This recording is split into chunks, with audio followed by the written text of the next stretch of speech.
போன கிளாஸ்ல பகுதி 1 முடிச்சோம். சரிங்களா? இந்த மாநிலங்கள் எப்படி உருவானுச்சு, யூனியன் பிரதேசங்கள் எப்படி உருவானுச்சு, தற்போதுள்ள 28 மாநிலங்கள், 8 யூனியன் பிரதேசங்கள், இதெல்லாம் எப்போ உருவானுச்சு, எப்போ பெயர் மாற்றம் செய்யப்பட்டது, இந்த தொடர்பான விதிகள் எல்லாம் பார்த்தோம். அதே போல ஆர்டிகல் 1ல இருந்து 4 வரைக்கும் முடிச்சிருப்போம்னு நினைக்கிறேன். இந்தியாவோட பெயர்கள் என்ன இருக்கு, India that is Bharat shall be union of states அப்படின்னு நம்ம படிச்சிருப்போம். ஸோ இந்த பகுதி 1 முடிச்சாச்சு. மாநிலங்கள் மறுசீரமைப்பு சார்ந்த குழுக்கள், மொழிவாரி மாநிலங்கள் ஏன் உருவாச்சு அதெல்லாம் நம்ம பார்த்துட்டோம், எப்படி உருவாச்சு அப்படின்னும் பார்த்துட்டோம்.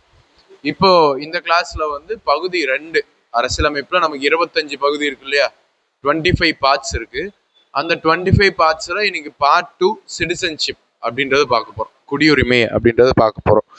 முதல்ல இதுக்குள்ளார நம்ம போறதுக்கு முன்னாடி குடியுரிமைனா என்ன அப்படின்றது நமக்கு ஒரு தெளிவு இருக்கணும். சரிங்களா? உங்களுக்கு என்ன தோணுது குடியுரிமை, சிட்டிசன்ஷிப் அப்படின்னா என்னன்னு? சிட்டிசன்ஷிப்னா இல்ல சார் நான் அப்படி புரிஞ்சிருக்கேன், இப்ப நீங்க இந்தியன் சிட்டிசனான்னு கேட்டா ஆமா நான் இந்தியன் சிட்டிசன் சொல்லுவீங்க. ஃபாரினர் ஒருத்தர் வராரு, அவர் நீங்க இந்தியன் சிட்டிசனான்னு கேட்டா இல்ல நான் ஃபாரினர் அப்படின்னு சொல்லுவாங்க. அப்போ அவர்கிட்ட இல்லாத ஏதோ ஒரு விஷயம் உங்ககிட்ட இருக்குல்ல, இந்தியன் சிட்டிசன் அப்படின்னு. அப்ப இந்தியன் சிட்டிசன் அவங்க சொல்றதுல என்ன மீன் பண்றாங்க, அதனால என்ன பலன், சிட்டிசன்ஷிப் இருக்கிறதுனால என்ன பலன்? சும்மா ஒரு கெஸ் சார், நான் இந்தியன் சிட்டிசன்னா எனக்கு இதெல்லாம் இருக்கு, ஒரு ஃபாரினர் வந்தா அவருக்கு இந்த மாதிரியான சலுகைகள்லாம் இல்லை அப்படின்றது போல. உதாரணமா எடுத்துக்கிட்டோம் அப்படின்னா, நீங்க வாக்கு செலுத்துறீங்க எலெக்ஷன்ல, சிட்டிசனா இருந்தாதான் வாக்கு செலுத்த முடியும், பொலிட்டிக்கல் ரைட். சிட்டிசனா இருந்தாதான் போட்டி போட முடியும் இல்லையா? இதுவே வந்து ஒரு ஃபாரினர் வந்து திடீர்னு ஒரு எலெக்ஷன் நடக்குது, நானும் ஓட்டு போடுறேன்னு போட முடியுமா? முடியாது. ஏன்னா நீங்க தான் சிட்டிசன், உங்களுக்கு தான் அந்த பொலிட்டிக்கல் ரைட் இருக்கு, அரசியல் உரிமை இருக்கு. அதே போல ஒரு சிட்டிசன் வராருன்னு, ஒரு நீங்க இந்தியன் சிட்டிசன், நீங்க எங்க தங்குறீங்க, எங்க வேணாலும் டிராவல் பண்ணலாம், நீங்க இந்தியா முழுக்க எங்க வேணாலும் டிராவல் பண்ணலாம், எங்க வேணாலும் தங்கலாம், உங்களுக்கு பேச்சு மற்றும் கருத்துரிமை இருக்கு, அரசை விமர்சிக்க முடியும், அரசோட திட்டங்களை விமர்சிக்க முடியும். இதே ஒரு ஃபாரினர் வராருன்னு வச்சுக்கோங்களேன், அந்த ஃபாரினர் வந்து இந்தியாவில் எந்த இடத்துக்கு வேணாலும் தங்கு தடையின்றி பயணிக்க முடியுமான்னு கேட்டீங்கன்னா கிடையாது. அவரை பத்தின இன்ஃபர்மேஷன் அங்கே போலீஸ் ஸ்டேஷன்ல இருக்கணும், விசா வாங்கி மட்டும்தான் அவர் இங்க வர முடியும். நம்மள மாதிரி ரொம்ப ஃப்ரீடமாலாம் டிராவல் பண்ண முடியாது இந்தியா முழுமைக்கும். அதே போல இங்க இருக்கக்கூடிய அரசாங்கங்கள்லாம் நம்ம விமர்சிப்பது போல அவ்வளவு வெளிப்படையாலாம் அவங்க விமர்சனம் செய்ய முடியாது.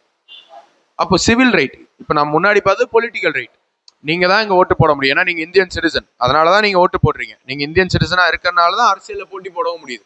எம்எல்ஏ எலெக்ஷன்ல போட்டி போடலாம், எம்பி எலெக்ஷன்ல போட்டி போடலாம். ஆனா ஒரு ஃபாரினர் வந்து அதை பண்ண முடியாது. அதே சேம் ஒரு ஃபாரினர்னால இந்தியா முழுவதும் ரெஸ்ட்ரிக்ஷன் இல்லாம டிராவல் பண்ண முடியாது. ஆனா ஆஸ் அ சிட்டிசனா உங்களுக்கு அந்த ப்ரிவிலேஜ் இருக்கு, இந்தியா முழுக்க எங்க வேணாலும் டிராவல் பண்ணலாம், ரெஸ்ட்ரிக்டட் ஏரியாஸ் தவிர எங்க வேணாலும் டிராவல் பண்ணலாம். அது யாருமே உங்களை கேள்வி கேட்க போறது இல்லை. இந்தியாவில் எங்க வேணாலும் செட்டில் ஆகலாம், ஆனா ஃபாரினருங்க வந்து செட்டில் ஆக முடியாது. ஸோ உங்களுக்கு இருக்கிற மாதிரி சிவில் ரைட்ஸ் அவங்களுக்கு கிடையாது. அப்போ ஒரு ஃபாரினரை விட ஒரு சிட்டிசனுக்கு ஒரு நாட்டில் அதிக உரிமை இருக்குன்னு நம்ம புரிஞ்சுக்கலாமா? அவங்களோட அதிக உரிமை இருக்குன்னு நம்ம புரிஞ்சுக்கிறோம். அப்போ சிட்டிசன்ஷிப் அப்படின்னா என்னன்னு கேட்டா, உரிமைகளை பெறுவதற்கான உரிமை. நீங்க அந்த உரிமைகளை பெறுவதற்கு உங்களுக்கு பொலிட்டிக்கல் ரைட்டு, சிவில் ரைட்ஸ் நிறைய பெற்றுக் கொடுக்குற ஒரு உரிமை. நீங்க சிட்டிசனா இருக்கிறதுனால அந்த உரிமைகள் கிடைக்குது. So citizenship simply means right to have rights அப்படின்னு நம்ம சொல்லலாம், உரிமைகளை பெறும் உரிமை அப்படின்னு சொல்லலாம். அடுத்து இந்த சிட்டிசன்ஷிப் அப்படின்றது அந்த வார்த்தை எங்க இருந்து வந்துச்சுன்னு நமக்கு தெரியணும். சிவிஸ் அப்படின்ற ஒரு வார்த்தையில இருந்து வருது. சிவிஸ் அப்படின்றது ஒரு லத்தீன் மொழி சொல். லத்தீன்ல சிவிஸ் அப்படின்ற ஒரு வார்த்தை இருக்கு. சிவிஸ் அப்படின்னா சிட்டி, நகரம் அப்படின்னு அர்த்தம். அந்த நகரம் அப்படின்ற பொருள்படக்கூடிய சிவிஸ் அப்படின்ற வார்த்தையில இருந்தா சிட்டிசன்ஷிப் அப்படின்றது உருவாகுது. சரியா? ஸோ நம்ம இப்போ என்ன பார்த்துட்டு இருக்கோம்னா, அரசியலமைப்பு பகுதி 2 சிட்டிசன்ஷிப், குடியுரிமை அப்படின்றத பார்த்துட்டு இருக்கோம். முதல்ல குடியுரிமைனா என்னன்னு நம்ம புரிஞ்சுக்கிட்டோம். ஒரு நாட்டில் அந்த நாட்டையே பூர்வ குடியாக கொண்டிருந்த மக்களுக்கு அது கொடுக்கப்படுற ஒரு உரிமை. அந்த உரிமைகள் வைத்திருப்பதன் மூலமாக ஒரு ஃபாரினருக்கு இல்லாத சலுகைகள் எல்லாமே ஒரு சிட்டிசனுக்கு கிடைக்கும். அப்போ citizenship can be simply termed as right to have rights அப்படின்னு நம்ம சொல்லலாம். அடுத்து அந்த வார்த்தை சிட்டிசன்ஷிப்ன்ற வார்த்தை ஒரு லத்தீன் மொழி சொல், சிவிஸ் அப்படின்ற ஒரு வார்த்தையில இருந்து வருது. சிவிஸ் அப்படின்னா சிட்டி அப்படின்னு அர்த்தம், நகரம் அப்படின்னு அர்த்தம். சரியா? அடுத்து நம்ம கான்ஸ்டிடியூஷன்ல இது என்ன பார்ட்ல சார் வருது, இது தொடர்பான விதிகள் என்ன, இது தொடர்பான சட்டங்கள் என்ன அப்படின்னா பார்க்க போறோம். வாட் இஸ் வாட்ன்ற அளவுக்கு சிட்டிசன்ஷிப் தெரிஞ்சா போதும். நம்ம கான்ஸ்டிடியூஷன்ல சிட்டிசன்ஷிப் பத்தி சொல்றது பார்ட் 3 பகுதி 3.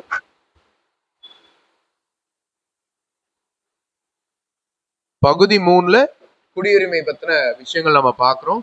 ஆர்டிகல்ஸ் நீங்க எடுத்துக்கிட்டீங்கன்னா ஆர்டிகல் 5ல இருந்து ஆர்டிகல் 11 வரைக்கும் குடியுரிமை தொடர்பான விதிகளை கொண்டிருக்குது. Article 5 to article 11. அதுல எல்லா ஆர்டிகளும் என்ன மீன் பண்ணுது அப்படின்றத நம்ம முதல்ல தெரிஞ்சுக்கணும். சரியா? ஸோ முதல்ல ஆர்டிகல் 5 இது எழுதிட்டீங்களா? நான் வேற புது ஸ்லைட் போயிட்டுமா? சிவிஸ் Latin word city citizenship is right to have rights. Part 3ல ஆர்டிகல் 5ல இருந்து ஆர்டிகல் 11 வரைக்கும் குடியுரிமை தொடர்பான விதிகளை அரசியலமைப்புல கொண்டிருக்கு. சரியா? ஸோ ஒவ்வொரு ஆர்டிகலா நம்ம பார்ப்போம். முதல்ல ஆர்டிகல் 5.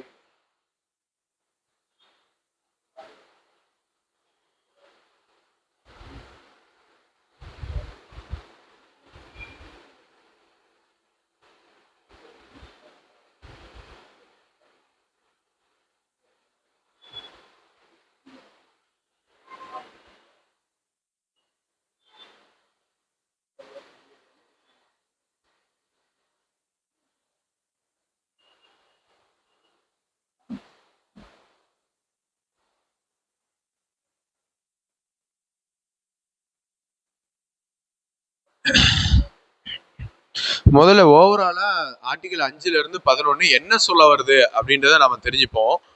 இந்த 5ல இருந்து 11ன்றது ஒன்றும் இல்லை, நம்ம அரசியலமைப்பு நடைமுறைக்கு வந்துச்சு இல்லையா? எப்போ நடைமுறைக்கு வந்துச்சு? கான்ஸ்டிடியூஷன் கேம் இன்டு ஃபோர்ஸ் எப்போ நடைமுறைக்கு வந்தது? கான்ஸ்டிடியூஷன் எப்போ நடைமுறைக்கு வந்தது சொல்லுங்க பார்க்கலாம். Jan 26, 1950 அப்பதான் நம்ம கான்ஸ்டிடியூஷன் நடைமுறைக்கு வந்து, அதனால தான் நம்ம ரிப்பப்ளிக் டேன்னு கொண்டாடுறோம்ல, அதுதான் நடைமுறைக்கு வந்த தினம்.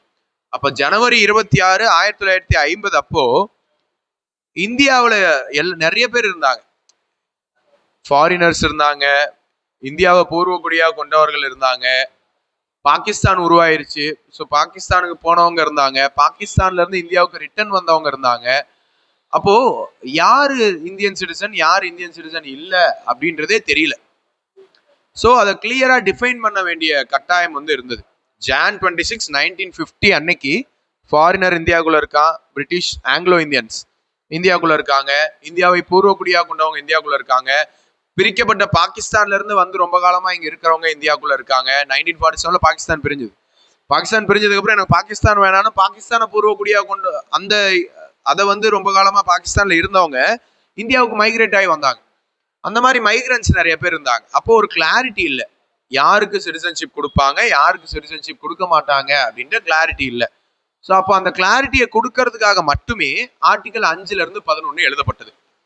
Jan 26, 1950 அன்னைக்கு நீங்க இந்தியாவில் இருக்கீங்க அப்படின்னா உங்களுடைய தரவுகளை பெற்று, நீங்க பூர்வகுடியா இருக்கீங்களா, இல்ல மைக்ரேட் ஆகி வந்தீங்களா, இல்ல நீங்க ஒரு ஃபாரினரா, இந்த மாதிரி சில கண்டிஷன்ஸ் உங்களுடைய இன்ஃபர்மேஷனை பொறுத்து நீங்க சிட்டிசன் இல்லையா அப்படின்னு சொல்ற ரூல்ஸ் தான் 5 to 11. Jan 26 அன்னைக்கோ அல்லது அதற்கு பிறகோ பிறந்தவங்களை பத்தி இது பேசவே இல்லை. Jan 26, 1950 அன்னைக்கு ஆல்ரெடி பிறந்து அங்க இருக்கிறவங்களை பத்தி தான் இது பேசுது. அதுக்கு பிறகு வந்தவங்களை பத்தி இது பேசவே இல்லை. அன்னைக்கு சிட்டிசன்ஷிப் யார் சிட்டிசன்ஸ் இல்லை அப்படின்றத பத்தி மட்டும்தான் இந்த ஆர்டிகல்ஸ் பேசுது 5ல இருந்து 11. அப்படி பார்க்கும்போது ஆர்டிகல் 5 என்ன சொல்ல வருது அப்படின்னா, citizenship at the commencement of the constitution. அப்போ என்ன கேட்குறாங்க, இப்போ இந்தியாவுக்குள்ள ஒருத்தர் இருக்கார், ஜனவரி 26, 1950 அவர் வந்து இந்தியாவில் இருக்காரு, இந்தியாவில் ரிசைடா இருக்காரு, இந்தியாவை டொமிசைலா மாத்திக்கணும்னு ஆசைப்படுறாரு. டொமிசைல் இன் த சென்ஸ் இந்தியாவுக்குள்ளேயே தொடர்ந்து இருக்க ஆசைப்படுற ஒருத்தர் இந்தியாவில் இருக்கார். அப்ப அவர் இந்திய குடிமகனா இல்லையா அப்படின்றத பத்தி ஆர்டிகல் 5 அதுக்கான கண்டிஷன்ஸை சொல்லுது. முதல் கண்டிஷன், நீங்க இந்தியாவிலே இருக்க விருப்பப்படுறீங்களா, நீங்க தொடர்ந்து இந்தியாவிலே இருக்க போறீங்களா அப்படின்னு சொல்லி பாக்குது டொமிசைல். ஸோ தொடர்ந்து அவங்க இந்தியாவிலே இருக்க போறாங்க அப்படின்னா அது கூட வேறு ஒரு சில கண்டிஷன்ஸ் இருக்கு, அதுல எதையாவது ஒண்ணு அவங்க ஃபுல்ஃபில் பண்ணியிருக்கணும். எய்தர் அவங்க இந்தியாவில் பிறந்திருக்கணும் அல்லது அவங்க பேரண்ட்ஸ்ல யாராவது ஒருத்தர் இந்தியாவில் பிறந்திருக்கணும், அல்லது இந்த அரசியலமைப்பு நடைமுறைக்கு வர ஜனவரி 26, 1950 முன்னாடி ஒரு 5 வருஷமாவே அவங்க இந்த இடத்துல வாழ்ந்திருக்கணும். இந்த 3 கண்டிஷன்ல ஏதாவது ஒரு கண்டிஷன் ஃபுல்ஃபில் ஆகி, எய்தர் இந்தியாவில் நீங்க பிறந்திருக்கணும், அல்லது உங்க பேரண்ட்ஸ் இந்தியாவில் பிறந்திருக்கணும், எய்தர் ஆஃப் யுவர் பேரண்ட்ஸ் இந்தியாவில் பிறந்திருக்கணும், அல்லது நீங்க 5 வருஷம் இந்தியாவுல தொடர்ந்து வசிச்சிருக்கணும். இந்த 3ல ஏதாவது ஒரு கண்டிஷன் ஃபுல்ஃபில் ஆகி நீங்க இந்தியாவை டொமிசைலா மாத்திக்க ஆசைப்படுறீங்க, டொமிசைலா இருக்கீங்க, அதாவது நான் தொடர்ந்து இந்தியாவுக்குள்ளதான் இருப்பேன் அப்படின்ற ஒரு மனப்பான்மையோட நீங்க இருக்கீங்க அப்படின்னா நீங்க இந்திய குடிமகன் அப்படின்னு ஆர்டிகல் 5 அறிவிக்குது. நான் சொல்றது புரியுதா? 3 கண்டிஷன்ல ஏதாவது ஒண்ணா ஃபுல்ஃபில் பண்ணணும். ஒண்ணு, நீங்க இந்தியாவில் பிறந்திருக்கணும். இல்ல சார் நான் இந்தியாவில் பிறக்கல, நான் பிரிக்கப்பட்ட பாகிஸ்தான்ல பிறந்திருக்கேன். அப்ப 2வது கண்டிஷன், அட்லீஸ்ட் உங்க டேடியில உங்க பேரண்ட்ஸ்ல யாராவது ஒருத்தர் இந்தியாவில் பிறந்திருக்கணும். இல்ல சார் அவங்களும் இந்தியாவில் பிறக்கல, அவங்க ஃபாரின்ல பிறந்தாங்க அல்லது பாகிஸ்தான்ல பிறந்தாங்க அப்படின்னு இருக்கலாம். சரி, அதுவும் விட்டுலாம். அப்ப 3வது கண்டிஷனாவது ஃபுல்ஃபில் ஆகணும். அட்லீஸ்ட் நீங்க ஜனவரி 26, 1950க்கு முன்னாடி ஒரு 5 வருஷம் தொடர்ந்து இந்தியாவில் வசிச்சிருக்கணும். இந்த 3ல ஏதாவது ஒரு கண்டிஷன் ஃபுல்ஃபில் ஆகி அது கூடவே நீங்க இந்தியாவை உங்களோட தாயகமா மாத்திக்க விரும்புறீங்க அப்படின்னா, டொமிசைலா மாத்திக்கிறது அப்படின்னா, ரெசிடென்ஸ் ஆங்கிலத்துல 2 வார்த்தைகள் இருக்கு. ரெசிடென்ஸ்னு ஒரு வார்த்தை இருக்கு, டொமிசைல்னு ஒரு வார்த்தை இருக்கு. ரெசிடென்ஸ் அப்படின்னா நீங்க இப்ப தற்போது எங்க தங்கியிருக்கீங்கன்னு அர்த்தம். உதாரணத்துக்கு நீங்க சென்னைக்கு வேலைக்கு போறீங்கன்னு வச்சுக்கோங்களேன். அங்க ஒரு ஆபீஸ்ல நீங்க ஃபார்ம் ஃபில் பண்ணும்போது ரெசிடென்ஸ் அப்படின்னு கேக்குறாங்கன்னா, நீங்க சென்னையில இப்ப எந்த ஏரியாவில் தங்கிட்டு இருந்து வேலைக்கு வரீங்க அப்படின்றத ஃபில் பண்ணணும். அது ரெசிடென்ஸ். ஆனா டொமிசைல்னு ஒரு வார்த்தை இருக்கு, DOMICILE. டொமிசைல்னு ஒரு வார்த்தை இருக்கு. டொமிசைல்னா என்னன்னா, நீங்க சென்னையில போய் ஒரு இடத்துல டெம்பரரியா தங்கிருக்கீங்க, அந்த அட்ரஸ் கொடுக்க மாட்டீங்க. உங்களோட டொமிசைல் நீங்க தொடர்ச்சியா எங்க தங்க போறீங்க, நான் அந்த வேலையை முடிச்சுட்டு நான் எங்க போய் செட்டில் ஆக போறேன் அல்லது அந்த படிப்பை முடிச்சுட்டு எங்க செட்டில் ஆக போறேன்னா சேலம் தான். அப்ப சேலம் தான் உங்களோட டொமிசைல். நீங்க தொடர்ந்து சேலத்துல தான் இருக்க போறதா நீங்க முடிவு பண்ணிருக்கீங்க, அதுதான் டொமிசைல். ரெசிடென்ஸ்ன்றது டெம்பரரி. அது நீங்க டொமிசைலும் ரெசிடென்ஸும் ஒன்னாவும் இருக்கலாம், அல்லது டொமிசைல் வேறையாவும் ரெசிடென்ஸ் வேறையாவும் இருக்கலாம். இங்க கேட்கறது நீங்க இந்தியாவிலேயே தொடர்ந்து தங்குவதற்கான ஒரு முடிவோட நீங்க இருக்கணும், டொமிசைலா இருக்கணும். டொமிசைல் இன் இந்தியா, இந்தியாவிலே தொடர்ந்து தங்கணும். அது கூடவே ஒரு 3 கண்டிஷன்ல ஏதாவது ஒரு கண்டிஷனை நீங்க ஃபுல்ஃபில் பண்ணிருக்கணும். ஒன்னு, domicile and born in India,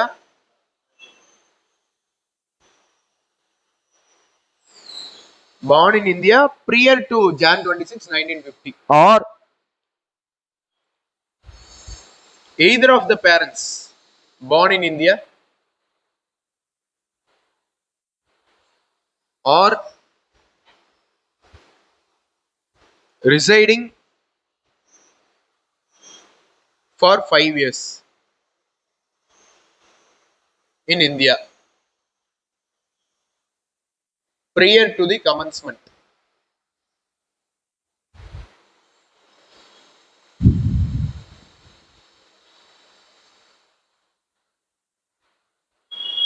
Fine. So இந்தியாவிலே தொடர்ந்து வசிப்பதற்கான நோக்கம் உங்ககிட்ட இருக்கணும். நீங்க இந்தியாவில் டொமிசைலா இருக்க விரும்பணும். 2வது, அது மட்டும் இல்லாம இந்த 3 கண்டிஷன்ல ஏதாவது ஒண்ணு ஃபுல்ஃபில் ஆயிருக்கணும். எய்தர் நீங்க பிறந்திருக்கணும் அல்லது நீங்க பிறக்கலன்னா எய்தர் ஆஃப் யுவர் பேரண்ட்ஸ், உங்க தாய் தந்தையரோ யாராவது ஒருத்தர் இந்தியாவில் பிறந்திருக்கணும். அல்லது இந்த கண்டிஷனும் ஃபுல்ஃபில் ஆகலன்னா நீங்க Jan 26, 1950க்கு முன்னாடி தொடர்ந்து 5 வருடங்கள் இந்தியாவில் தங்கி இருந்தீங்க அப்படின்னா இந்த 3ல ஏதாவது ஒரு கண்டிஷனும் கூடவே இந்தியாவில் தொடர்ந்து தங்க போற ஐடியா உங்களுக்கு இருந்ததுன்னா நீங்க இந்தியன் சிட்டிசன் அப்படின்னு உங்களை டிக்ளேர் பண்ணுது ஆர்டிகல் 5. இதுதான் ரூல்ஸ், சரிங்களா? அதுதான் citizenship at the commencement of the constitution அப்படின்னு நம்ம கொடுத்துருக்கோம், சரியா? அடுத்து ஆர்டிகல் 6, ஆர்டிகல் 6.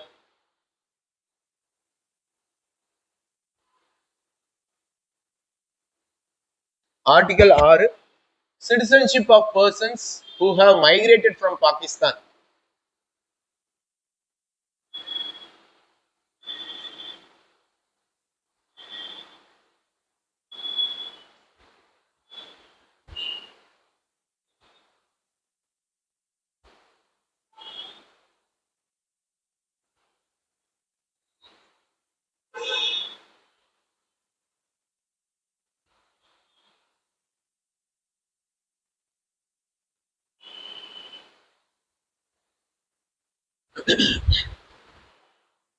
சார் ஃபர்ஸ்ட் கண்டிஷன்ல நான் வரல. ஃபர்ஸ்ட் நான் இந்தியாவில் பிறக்கல, இந்தியாவுக்குள்ள 5 வருஷம் நான் வாழ்ந்திருக்கல, அல்லது என் பேரண்ட்ஸும் இந்தியாவில் பிறக்கல. ஆனா நான் இந்தியாவிலேயே தொடர்ந்து வசிக்க நான் விரும்புறேன். நான் வந்து இந்தியன் சிட்டிசனாக விரும்புறேன். நான் பாகிஸ்தான்ல இருந்து மைக்ரேட் ஆகி வந்தவன். இப்ப பிரிச்சிருக்க பாகிஸ்தான்ல இருந்து மைக்ரேட் ஆகி இந்தியாவுக்குள்ள வந்தவன். என்னால குடியுரிமை பெற முடியுமான்னு கேட்டா அதற்கான பதில வந்து ஆர்டிகல் 6 வந்து உங்களுக்கு சொல்லுது. ஸோ அந்த ஆர்டிகல் 6 படி ஒரு கட் ஆஃப் டேட் அப்படின்றது ஃபிக்ஸ் பண்ணப்படுது. ஒரு கட் ஆஃப் டேட் ஃபிக்ஸ் பண்றாங்க. ஜூலை 19 1948 அப்படின்னு ஒரு கட் ஆஃப் டேட்டை ஃபிக்ஸ் பண்றாங்க.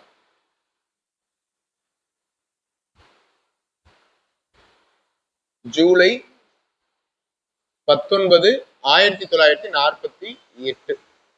ஸோ நீங்க ஜூலை 19க்கு முன்னாடி, ஜூலை 19 1948க்கு முன்னாடி இந்தியாவுக்குள்ள மைக்ரேட் ஆகி வந்திருந்து பாகிஸ்தானை சேர்ந்தவங்க நீங்க, ஆனா பாகிஸ்தான்ல இருக்க விரும்பல, நீங்க இந்தியாவுக்குள்ள வந்துட்டீங்க. நீங்க எப்ப வந்திருக்கணும்னா ஜூலை 19க்கு முன்னாடி. ஜூலை 19 அன்னைக்கு இல்ல, ஜூலை 19க்கு முன்னாடினா ஜூலை 18 1940 நைட்டு 12 மணி வரைக்கும். ஸோ அந்த டைமுக்குள்ள நீங்க பாகிஸ்தான்ல இருந்து இந்தியாவுக்கு வந்திருந்து தொடர்ந்து இந்தியாவிலேயே தங்கிட்டு இருந்து இந்தியாவை உங்களுடைய தாயகமா மாத்திக்க விரும்புறீங்க, இந்தியாவில சிட்டிசன்ஷிப் பெறணும்னு நீங்க விரும்புறீங்கன்னா உங்களுக்கு குடியுரிமை வழங்கப்படும் அப்படின்னு சொல்லிட்டு ஆர்டிகல் 6 வந்து சொல்லுது. பாகிஸ்தான்ல இருந்து குடிபெயர்ந்து வந்தவங்களுக்கான கண்டிஷன். நீங்க எப்ப வந்தீங்கன்னு கேட்பாங்க. நான் வந்து ஜூலை 10ஆம் தேதி 1948 வந்தேன், அல்லது ஜூன் 15ஆம் தேதி 1947 வந்தேன், அப்படி ஏதாவது ஒண்ணு சொல்றாங்கன்னா அது இந்த கட் ஆஃப் டேட்டுக்கு முன்னாடி தானே இருக்கு, இந்த டேட்டுக்கு முன்னாடி இருக்கு. அப்போ அந்த கண்டிஷன் ஃபுல்ஃபில் ஆயிடுச்சு. நீங்க இந்த கட் ஆஃப் டேட்டுக்கு முன்னாடி வந்திருந்து தொடர்ந்து இந்தியாவுக்குள்ளேயே இருந்திருக்கணும், பாகிஸ்தானுக்கு போகாம தொடர்ந்து இந்தியாவுக்குள்ளேயே இருந்திருந்து இந்தியாவில குடியுரிமை பெறணும்னு உங்களுக்கு ஆர்வம் இருந்தது அப்படின்னா உங்களை குடிமகனாக, இந்திய குடிமகனாக இந்த ஆர்டிகல் 6 அங்கீகரிக்கிறது. புரிஞ்சுதுங்களா? இதுவே இல்ல சார், நான் பாகிஸ்தான்ல இருந்து வந்திருக்கேன், ஆனா நான் ஜூலை 18 அன்னைக்கு வரல, ஜூலை 19 அன்னைக்கு வந்தேன், ஜூலை 20 1948 அன்னைக்கு வந்தேன், அதற்கு பிறகு வந்திருக்கேன், ஆனா நான் தொடர்ந்து இந்தியாவில் வசிக்க விரும்புறேன், நான் இந்திய குடியுரிமை பெறணும்னு விரும்புறேன்னா அதுக்கான ஒரு கண்டிஷனே இது வந்து சொன்னிச்சு. இந்த கண்டிஷன்லாம் ரொம்ப மனப்பாடம் பண்ண வேணாம், பட் என்ன ஏது வாட் இஸ் வாட்னு தெரிஞ்சுக்கிட்டா போதும். அதற்கான கண்டிஷனே இது சொன்னிச்சு. என்ன கண்டிஷன்னா, நீங்க பின்னாடி வந்திருந்தாலும் கூட, இந்த கட் ஆஃப் டேட்டை கடந்து வந்திருந்தாலும் கூட ஒரு 6 மாதம் தொடர்ந்து இங்க தங்கி இதற்காக ஒரு ஆபீசர் இருப்பாங்க, அந்த ஆபீசருக்கு அப்ளிகேஷன் போட்டிருந்தா அந்த ஆபீசர் அதை வந்து அக்செப்ட் பண்ணியிருந்தாருன்னா நீங்க இந்திய குடிமகன் ஆக முடியும் அப்படின்னு சொல்லி அறிவிக்கிறாங்க. சரிங்களா? இதுதான் ஆர்டிகல் 6.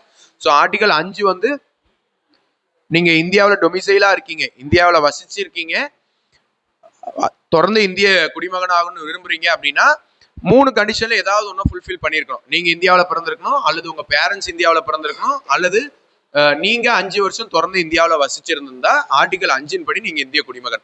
இல்ல சார் நான் பாகிஸ்தான்ல இருந்து வந்திருக்கேன் அப்படின்னா நீங்க என்னைக்கு வந்தீங்கன்னு அடுத்த கேள்வி வரும். ஜூலை 19 1948க்கு முன்னாடி வந்திருந்து அதற்கப்புறம் தொடர்ந்து இந்தியாவுக்குள்ளேயே இருந்து இந்திய குடிமகனாக விரும்புறீங்கன்னா உங்களுக்கு குடியுரிமை கொடுத்துருவாங்க. இல்ல நான் ஜூலை 19 அன்னைக்கு தான் வந்தேன், அல்லது அதுக்கு பிறகு வந்தேன் அப்படின்னா நீங்க குடியுரிமை பெற முடியாதானா ஒரு வழி இருக்கு. நீங்க 6 மாதம் தொடர்ந்து இந்தியாவுக்குள்ள இருந்து அதற்கான ஆபீசர்கிட்ட நீங்க அந்த பெடிஷனை கொடுத்திருந்து அவர் அக்செப்ட் பண்ணியிருந்தாருன்னா நீங்க இந்திய குடியுரிமை பெற முடியும். இது வந்து 2வது கண்டிஷன். அடுத்து 3வது article, article 7, article 7, article 7 citizenship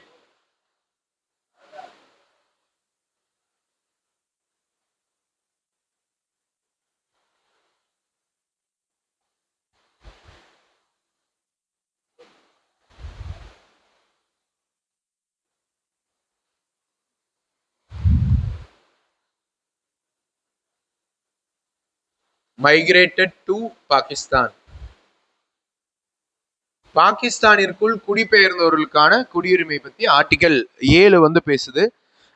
இப்ப இது இந்த ஆர்டிகல் என்ன சொல்லுது அப்படின்னு சொல்லி பாத்தீங்கன்னா, இப்ப இந்த பாகிஸ்தான் பிரிச்சுட்டாங்க, நான் இந்தியாவில தான் ரொம்ப வருஷமா இருந்தேன், என்னுடைய தாயகம் இந்தியாவா தான் ரொம்ப காலமா இருந்தது, ஆனா பாகிஸ்தான் பிரிச்சதுக்கு அப்புறம் நான் பாகிஸ்தானுக்கு மைக்ரேட் ஆகி போயிட்டேன் அப்படின்ற பட்சத்துல நான் திரும்பவும் மறுபடியும் வந்தா என்னை இந்தியாவோட குடியுரிமை கொடுத்து சேர்த்துப்பாங்களான்ற கேள்விக்கான பதில இந்த ஆர்டிகல் 7 வந்து கொடுக்குது. நம்ம இந்தியாவை பூர்வீகமாக கொண்டவன், ஆனா பாகிஸ்தான் பிரிச்ச போது நான் பாகிஸ்தான் போயிட்டேன், பாகிஸ்தான் போயிட்டு லேட்டரா நான் திரும்பி வந்தனா என்னை இந்திய குடிமகனா எடுத்துப்பாங்களா எடுத்துக்க மாட்டாங்களா அப்படின்ற ஒரு கேள்விக்கான பதில் article 7.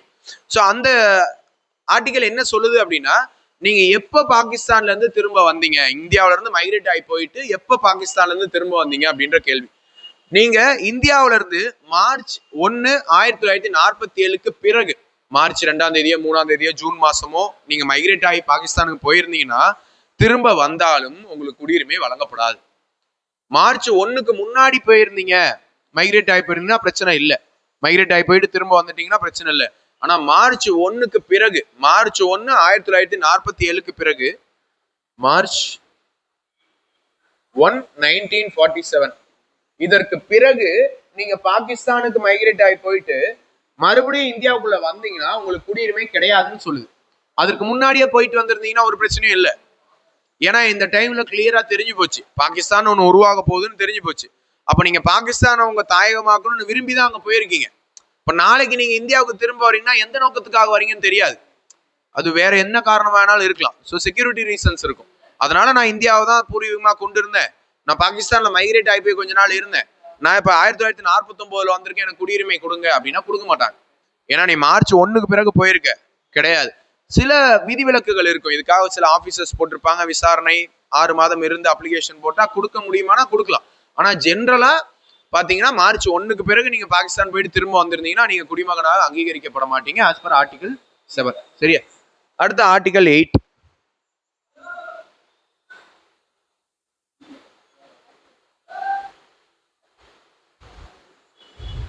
Citizenship of persons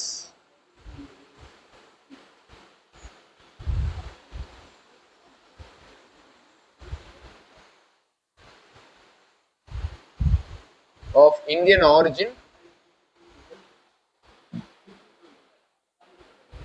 residing outside India.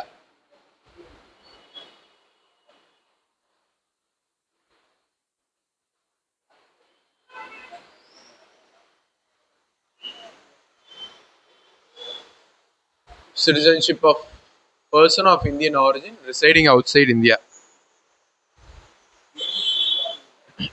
இது என்ன சொல்லுது சார்? Jan 26, 1950 நான் வந்து இந்தியாவில் இல்லை. இந்தியாவில் இருந்திருந்தா ஆர்டிகல் 5 அப்ளை ஆயிருக்கும். இந்தியாவை தொடர்ந்து பூர்வீகமாக கொண்டு இந்தியாவிலே இருந்திருந்தா ஆர்டிகல் 5 அப்ளை ஆயிருக்கும். நான் பாகிஸ்தான்ல இருந்து இந்தியாவுக்கு வரல. பாகிஸ்தான்ல இருந்து இந்தியாவுக்கு வந்திருந்தா அது வந்து ஆர்டிகல் 6 அப்ளை ஆயிருக்கும். நான் இந்தியாவில இருந்து பாகிஸ்தான் மைக்ரேட் ஆகிட்டு போயிட்டு வரல. ஸோ அது வந்திருந்தா ஆர்டிகல் 7 அப்ளை ஆயிருக்கும். நான் இப்போ Jan 26, 1950 அன்னைக்கு வெளிநாட்டில் இருக்கேன். நான் பிரிட்டன்ல இருக்கேன், நான் யூஎஸ்ல இருக்கேன். ஆனா நான் இந்தியாவை பூர்வீகமாக கொண்டவன். நான் இந்தியாவில் பிறந்தவன். அல்லது என் தாய் தந்தையால யாரோ ஒருத்தங்க இந்தியாவில் பிறந்தவங்க, அல்லது என் கிராண்ட் பேரண்ட்ஸ்ல யாரோ ஒருத்தங்க இந்தியாவில் பிறந்தவங்க. நான் இப்ப வெளிநாட்டுல இருக்கேன் Jan 26, 1950. அப்ப எனக்கு சிட்டிசன்ஷிப் இருக்கா இல்லையா அப்படின்னு ஒரு கேள்வி வரும் இல்லையா? அந்த கேள்விக்கான பதில் வந்து ஆர்டிகல் 8 வந்து கிளியரா சொல்லுது. நீங்க இந்திய வம்சாவளியை சேர்ந்தவராக இருந்து அரசியலமைப்பு நடைமுறைக்கு வந்த Jan 26, 1950 அன்னைக்கு வெளிநாடுகளில் இருந்தாலும் நீங்க ஒரு அப்ளிகேஷன் போடுறதன் மூலமாக உங்களால உங்க குடியுரிமையை பெற்றுக்கொள்ள முடியும். நீங்களும் இந்திய குடிமகன் தான் அப்படின்னு சொல்றதுதான் ஆர்டிகல் 8. சரிங்களா? வெளிநாட்டுல வாழக்கூடிய இந்திய வம்சாவளியினருக்கான குடியுரிமையோட கண்டிஷன் பத்தி இது சொல்லுது ஆர்டிகல் 8. அடுத்த article 9.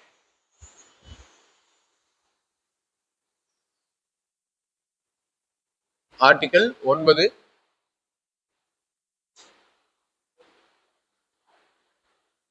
voluntary acquisition of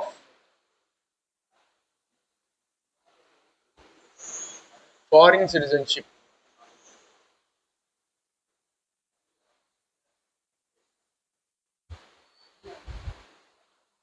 Leads to cancellation of Indian citizenship.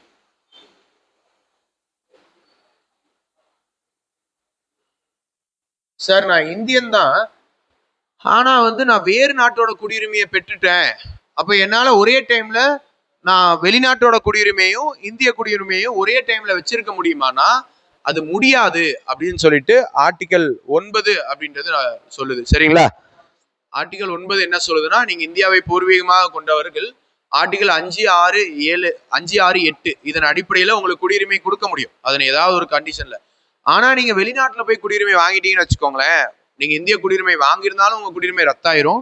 நீங்க வாங்குறதுக்கு எலிஜிபிளா இருந்தாலும் உங்களுக்கு கொடுக்க மாட்டாங்க. அதை சொல்லதான் ஆர்டிகல் 9. இந்த ஆர்டிகல் 9 ரொம்ப ரொம்ப முக்கியம். ஏன்னா இது எதை பத்தி பேசுதுன்னா, மற்ற ஆர்டிகளோட ரூல்ஸ் நான் முடிக்கும் போது சம்மரைஸ் பண்ணிடுறேன், இதுக்கு என்ன வேணும் என்ன வேணான்னு. ஆனாலும் ஜென்ரலா எல்லாம் தெரிஞ்சிருக்கணும். இந்த ஆர்டிகல் என்ன சொல்ல வருது அப்படின்னா, இந்தியா வந்து ஃபாலோஸ் ஒன்லி சிங்கிள் சிட்டிசன்ஷிப் அப்படின்னு சொல்ல வருது. இந்த பாயிண்ட் தான் லாஸ்ட் எக்ஸாம்ல கேட்டாங்க. இந்த பாயிண்ட் தான் சிட்டிசன்ஷிப்ல நீங்க தெரிஞ்சிருக்கீங்களான்றத டெஸ்ட் பண்ணுவோம். இந்தியா வந்து ஒற்றை குடியுரிமை அப்படின்றத வந்து பின்பற்றுது. இரட்டை குடியுரிமை என்ற கான்செப்ட் இந்தியாவில் கிடையாது. சார் அது என்ன சார் ஒற்றை குடியுரிமைனா, நீங்க இந்திய குடிமகனாக இருக்கிற பட்சத்துல நீங்க வேறு எந்த நாட்டோட குடியுரிமையும் சைமல்டேனியஸா வச்சுக்க முடியாது. நீங்க இந்தியன் சிட்டிசன்ஷிப்பை வச்சுப்பேன், நான் யூஎஸ் சிட்டிசன்ஷிப்பை வச்சுக்கப்பேன்னா அது முடியாது. அதை வந்து நம்மளுடைய அரசியலமைப்போ நம்ம சட்டமோ அங்கீகரிக்கல. நீங்க ஒரே டைம்ல ஒரு குடியுரிமையை தான் வச்சிருக்க முடியும். அதே போல நம்ம நாட்டுக்குன்னு பாத்தீங்கன்னா சிங்கிள், அதாவது ஒரு இந்தியன் சிட்டிசன் அப்படின்றது மட்டும்தான் இருக்கு. Tamil Nadu citizen, Kerala citizen, Maharashtra citizen, அந்த மாதிரி சிட்டிசன்ஷிப் கிடையாது. ஆனா யூஎஸ்லாம் போனீங்கன்னு வச்சுக்கோங்களேன், அங்க நிறைய மாகாணங்கள் இருக்கும். வாஷிங்டன் மாகாணம், இந்த மாதிரி நிறைய மாகாணம் இருக்கும். அந்த மாகாணத்துக்கு ஒரு குடியுரிமை இருக்கும். அது இல்லாம யூஎஸ்ல நீங்க இருக்கிறதுக்கு ஒரு குடியுரிமை இருக்கும். அங்க 2 குடியுரிமை அக்செப்ட் பண்ணுவான் யூஎஸ் சிட்டிசன்ஷிப். ஆனா இந்தியாவில் சிங்கிள் சிட்டிசன்ஷிப் மட்டும்தான் தி மோஸ்ட் இம்பார்ட்டன்ட் பாயிண்ட். நீ கிளாஸ் ஆரம்பிச்சதுல இருந்து ரொம்ப இம்பார்ட்டன்ட் பாயிண்ட் வந்து இந்தியா ஃபாலோ சிங்கிள் சிட்டிசன்ஷிப். எனக்கு எதுவுமே புரியல சார், பிரச்சனையே இல்லை. இந்தியா ஃபாலோ சிங்கிள் சிட்டிசன்ஷிப்பா டியூவல் சிட்டிசன்ஷிப்பான்னு தெரிஞ்சா போதும். நம்ம என்ன ஃபாலோ பண்றோம்? Single citizenship. நீங்க போய் வேறு நாட்டில் சிட்டிசன்ஷிப் வாங்கினா இந்தியன் சிட்டிசன்ஷிப் தொடர்ந்து சர்வைவ் ஆகுமா இல்லை கேன்சல் பண்ணிடுவாங்களா? கேன்சல் ஆகிரும். நீங்க ஒரே டைம்ல இந்தியன் சிட்டிசன்ஷிப் மட்டும்தான் வச்சுக்க முடியும். வெளிநாட்டில் போய் சிட்டிசன்ஷிப் வாங்கணும்னா இதை நீங்க வாலண்டரியா கிவ் அப் பண்ணிடணும். எனக்கு இந்த சிட்டிசன்ஷிப் வேணான்னு சொல்லிதான் போய் வாங்க முடியும். நீங்க ஒரே டைம்ல 2யுமே வச்சுக்க முடியாது. ஒண்ணு. 2வது, நம்ம மாநிலத்துக்குன்னு தனி சிட்டிசன்ஷிப், இந்தியாவுக்குன்னு தனி சிட்டிசன்ஷிப்லாம் கிடையாது. இந்தியன் சிட்டிசன் தான். Tamil Nadu citizen plus Indian citizen அப்படிலாம் எதுவும் இல்லை. Only one citizenship, single citizenship. இது வந்து நம்ம பிரிட்டிஷ் கிட்ட இருந்து எடுத்துக்கிட்டோம். இந்த கான்செப்டை நம்ம ஆங்கிலேயர்கள் கிட்ட இருந்து எடுத்துக்கிட்டோம். we borrowed it from British. Single citizenship. ஆனா யூஎஸ்ல என்ன வச்சிருக்கான்? சிங்கிள் சிட்டிசன்ஷிப்பா டியூவல் சிட்டிசன்ஷிப்பா? யூஎஸ்ல என்ன வச்சிருக்காங்க? யூஎஸ்ல என்ன வச்சிருக்காங்க? Dual citizenship. அங்க வந்து நீங்க யூஎஸ் சிட்டிசன்ஷிப் வச்சுட்டு வேற நாட்டோட சிட்டிசன்ஷிப்பையும் வச்சுக்கலாம், தப்பு இல்லை. அதே போல யூஎஸ்ல மாகாணத்துக்கு ஒரு குடியுரிமை, என்டையர் கண்ட்ரிக்கு ஒரு குடியுரிமை, 2 குடியுரிமை இருக்கு. வாஷிங்டனோட சிட்டிசன் பிளஸ் யூஎஸ்ஏ சிட்டிசன் அப்படின்னு சொல்லுவாங்க. இங்க அப்படி கிடையாது. நம்ம இந்தியன் சிட்டிசன் மட்டும்தான். Tamil Nadu citizen plus Indian citizen, 2 citizenship கிடையாது. ஸோ யூஎஸ்ல டியூவல் சிட்டிசன்ஷிப் இருக்கு, இந்தியால சிங்கிள் சிட்டிசன்ஷிப் இருக்கு. இந்த பாயிண்ட் புரிஞ்சுக்கிட்டா போதுமானது. சரியா? அடுத்த ஆர்டிகல் 10.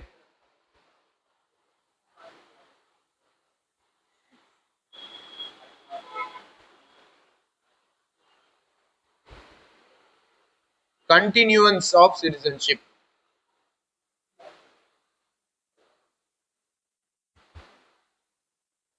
Continuance of citizenship. நீங்க எய்தர் ஆர்டிகல் 5 யூஸ் பண்ணியோ, ஆர்டிகல் 6 யூஸ் பண்ணியோ, ஆர்டிகல் 8 யூஸ் பண்ணியோ நீங்க குடியுரிமை பெற்றிருக்கீங்க அப்படின்னா தொடர்ந்து உங்களோட குடியுரிமை தொடரும் அப்படின்னு சொல்றாங்க. நீங்க ஆல்ரெடி வச்சிருக்க குடியுரிமை பார்லிமெண்ட் சட்டம் இயற்றாத வரைக்கும், பார்லிமெண்ட் இதுல ஏதாவது சேஞ்சஸ் பண்ணாத வரைக்கும் உங்களோட குடியுரிமை தொடர்ந்து இருக்கும். Jan 26, 1950ல நீங்க சிட்டிசன் அப்படின்னு சொல்லிருச்சு இந்த ஆர்டிகல். ஏதோ ஒண்ணுன்னா உங்க குடியுரிமை தொடரும் அப்படின்னு சொல்லிட்டு இந்த ஆர்டிகல் சொல்லுது. ஆர்டிகல் 10. அடுத்து finally article 11.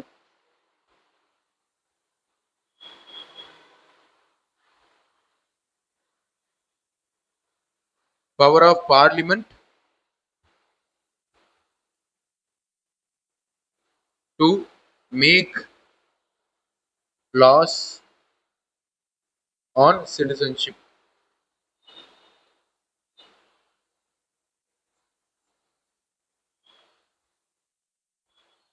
Power of Parliament to make laws on citizenship.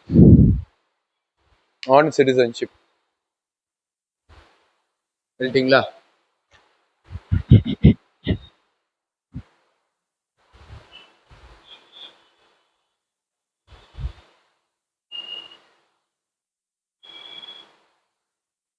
சரி.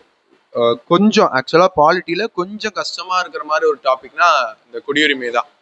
ஏன்னா இது வெறும் ரூல்ஸ் தான், இது ஒன்றும் பெரிய விஷயம் இல்லை. நீங்க சிட்டிசன் இல்லையான்ற கேள்விக்கான பதில்கள் தான் இது. உங்களோட கண்டிஷன்ஸை பார்த்து உங்களுக்கு குடியுரிமை இருக்கா இல்லையான்னு சொல்லுது, அவ்வளவுதான். சரியா? ஸோ சிட்டிசன்ஷிப் ஒரு ரீகால் பண்ணிடுவோம். இது பகுதி 3ல வருது, பகுதி 2ல வருது. ஆர்டிகல் 5ல இருந்து 11 வரைக்கும் நமக்கு சிட்டிசன்ஷிப் அப்படின்றத பத்தி சொல்லுது. ஜனவரி 26, இதை மாத்திக்கோங்க, பார்ட் 3ன்னு எழுதியிருக்கேன், இது பார்ட் 2ன்னு மாத்திக்கோங்க. பார்ட் 3 ஃபண்டமெண்டல் ரைட்ஸ், பார்ட் 3ன்னு எழுதியிருக்கேன் தவறுதலா. பார்ட் 2ல ஆர்டிகல் 5ல இருந்து 11 வரைக்கும் சிட்டிசன்ஷிப். ஜான் 26 1950க்கு முன்னாடி நீங்க இந்தியாவில் பிறந்து இந்தியாவில் இருக்கீங்க, அப்போ நீங்க குடிமகனா இல்லையா அப்படின்றத பத்தி சொல்றதுக்கு ஆர்டிகல் 5ல இருந்து 11 வரைக்கும் இருந்தது.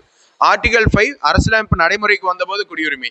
ஆர்டிகல் 6 பாகிஸ்தான்ல இருந்து இந்தியாவிற்கு இடம்பெயர்ந்து வந்தவர்களுக்கான குடியுரிமை. ஆர்டிகல் 7 இந்தியாவை சேர்ந்தவர்கள் பாகிஸ்தானுக்கு மைக்ரேட் ஆயிட்டாங்கன்னா அவங்க குடியுரிமை என்ன ஆகுதுன்றத பத்தி சொல்லுது. ஆர்டிகல் 8 இந்திய வம்சாவளியை சேர்ந்தவர்கள் வெளிநாட்டில் இருக்காங்க, அவங்களுக்கு குடியுரிமை இருக்கா இல்லையான்னு சொல்லுது. ஆர்டிகல் 9 இந்த இந்திய குடியுரிமையை பெற தகுதியுள்ளவர்களோ அல்லது குடியுரிமை பெற்றவர்களோ வெளிநாட்டு குடியுரிமையை பெற்றால் இந்திய குடியுரிமை ரத்தாகும் அப்படின்னு சொல்லுது. ஆர்டிகல் 10 நீங்க ஜான் 26 1950 அப்போ சிட்டிசனா அங்கீகரிக்கப்பட்டுட்டீங்கன்னா அது தொடர்ந்து அப்படியே செல்லுபடி ஆகும் அப்படின்னு சொல்லி கண்டினியூன்ஸ் ஆஃப் சிட்டிசன்ஷிப் பத்தி சொல்லுது. ஆர்டிகல் 11 இந்த சிட்டிசன்ஷிப் தொடர்பா ஃபியூச்சர்ல ஏதாவது சட்டங்கள் வேணும்னா அதை போட்டுக்க பார்லிமெண்ட்டுக்கு அதிகாரம் இருக்கு அப்படின்னு சொல்லுது. ஜஸ்ட் ஒன் வேர்டா படிச்சு ஞாபகம் வச்சுக்கோங்க. நீங்க நல்லா கவனிச்சீங்கன்னா ஜான் 26 1950 அன்னைக்கு யார் சிட்டிசன் இல்லைன்றதை மட்டும்தான் இந்த ஆர்டிகல்ஸ் வந்து பேசுது. அதற்கு பின்னாடி இந்தியாவுக்குள்ள வரவங்க, இந்தியாவில் பிறக்கிறவங்க, இவங்களோட சிட்டிசன்ஷிப் பத்தி இது பேசவே இல்லை. உதாரணத்துக்கு 1960 இந்தியாவில் ஒரு குழந்தை பிறக்குது அப்படின்னா அவங்க இந்திய குடிமகனா இல்லையா நமக்கு தெரியாது. ஒரு வெளிநாட்டவருடைய குழந்தை வந்து இந்தியாவில் பிறக்குது அப்படின்னா அது இந்திய குடிமகனா இல்லையா நமக்கு தெரியாது. ஏன்னா இந்த ஆர்டிகல் ஜான் 26 முடிச்சிருச்சு. ஜான் 26 அன்னைக்கு இந்திய நிலப்பகுதிக்குள்ள இருக்கிறவங்கள யார் குடிமகன் இல்லை, அந்த பஞ்சாயத்தை மட்டும் முடிச்சு வச்சிருச்சு. ஃபியூச்சர்ல வரக்கூடியவங்கள யார் சிட்டிசன் இல்லை, சிட்டிசன் ஆகுமா என்ன ரூல்ஸ் இருக்கு, அதை பத்தி இது பேசவே இல்லை. அதனால ஃபியூச்சர்ல இங்க இந்தியாவில் பிறக்கிறவங்களுக்கும் இந்தியாவை நோக்கி மைக்ரேட் ஆகி வரவங்களுக்கும் இந்திய குடியுரிமை பெறணும்னு விரும்புறவங்களுக்கும் என்ன ரூல்ஸ் அண்ட் ரெகுலேஷன்ஸ் இருக்கு அப்படின்றத சொல்றதுக்காக 1955ல ஒரு சட்டம் பாராளுமன்றத்தினால இயற்றப்படுது. அதுதான் சிட்டிசன்ஷிப் ஆக்ட் அப்படின்னு சொல்லுவாங்க. குடியுரிமை சட்டம், சிட்டிசன்ஷிப் ஆக்ட், குடியுரிமை சட்டம்.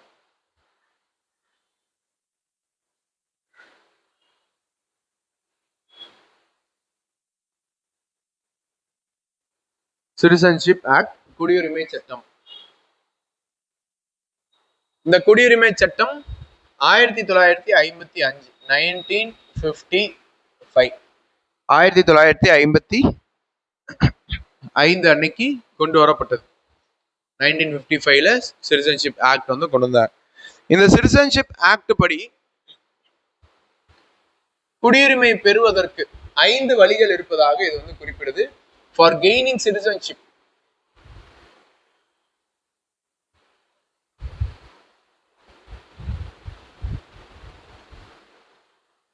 குடியுரிமையை பெறுவதற்கு there are 5 ways, 5 வழிகளில் குடியுரிமையை பெற முடியும்.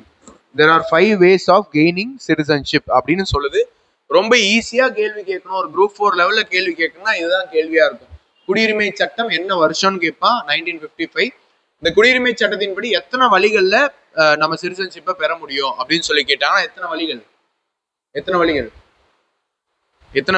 பார்த்து சொல்லுங்க. பார்த்து சொல்றதுக்கு என்ன 5 ways, 5 வழிகள்ல குடியுரிமை.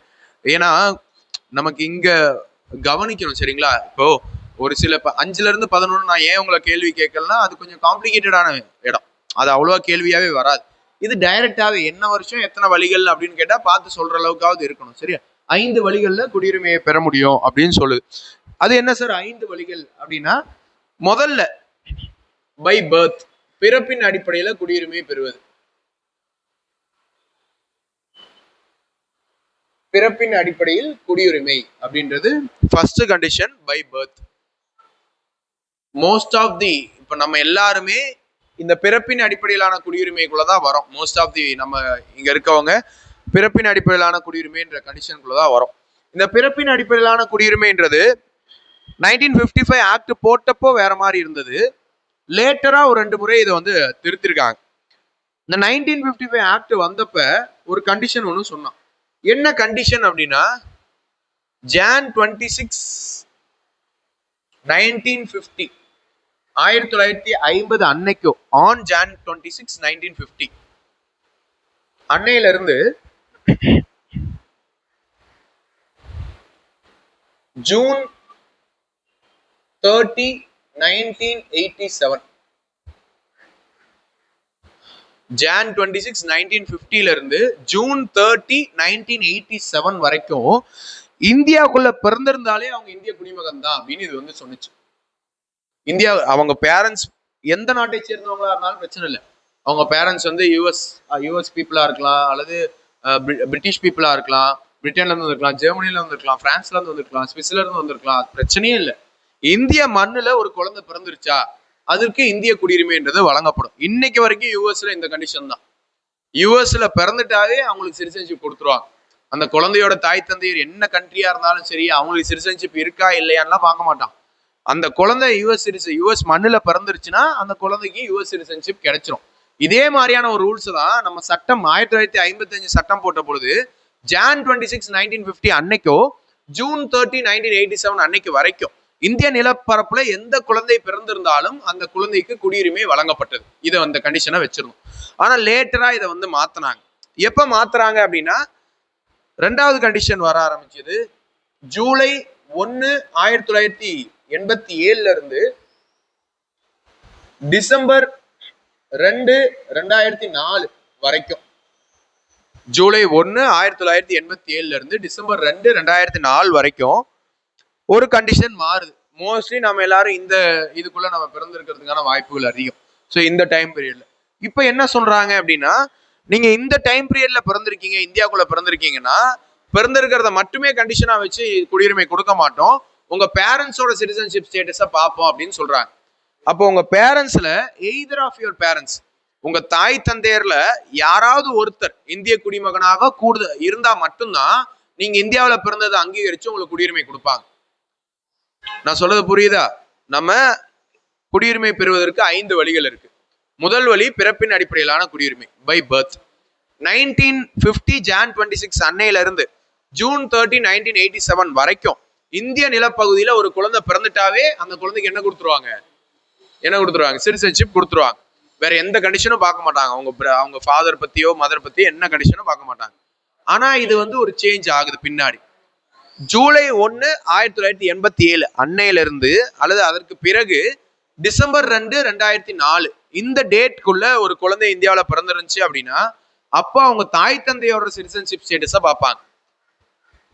அவங்க தாய் தந்தையர்ல யாராவது ஒருத்தங்க இந்தியன் சிட்டிசனா இருக்கிற பட்சத்துல இந்த குழந்தைய சிட்டிசனா அங்கீகரிப்பாங்க. சார் இந்தியாவில் பிறந்துட்டாங்க ஆனா அவங்க தாய் தந்தையர் ஃபாரினர்ஸ் சார் அப்படின்னா இந்த டைம் பீரியட்ல பிறந்தவங்களுக்கு சிட்டிசன்ஷிப் வழங்கப்பட மாட்டாது. ஜூலை 1, 1987 இருந்து டிசம்பர் 2, 2004 பிறந்திருந்தாங்கன்னா அவங்க இந்திய மண்ணில் பிறந்திருந்தாலுமே அவங்க ஃபாதர் அண்ட் மதர் ஃபாரினர்ஸா இருந்த ஒருத்தர் கூட இந்தியன் சிட்டிசனா இல்லைன்னா அவங்களுக்கு சிட்டிசன்ஷிப் கொடுப்பாங்களா? கொடுக்க மாட்டாங்க. இதுதான் கண்டிஷன், நோ சிட்டிசன்ஷிப். ஸோ இங்க என்ன சொல்றாங்க? பார்ன் இன் இந்தியா, இந்தியாவில் பிறந்திருக்கணும். Either of the parents should be Indian citizen.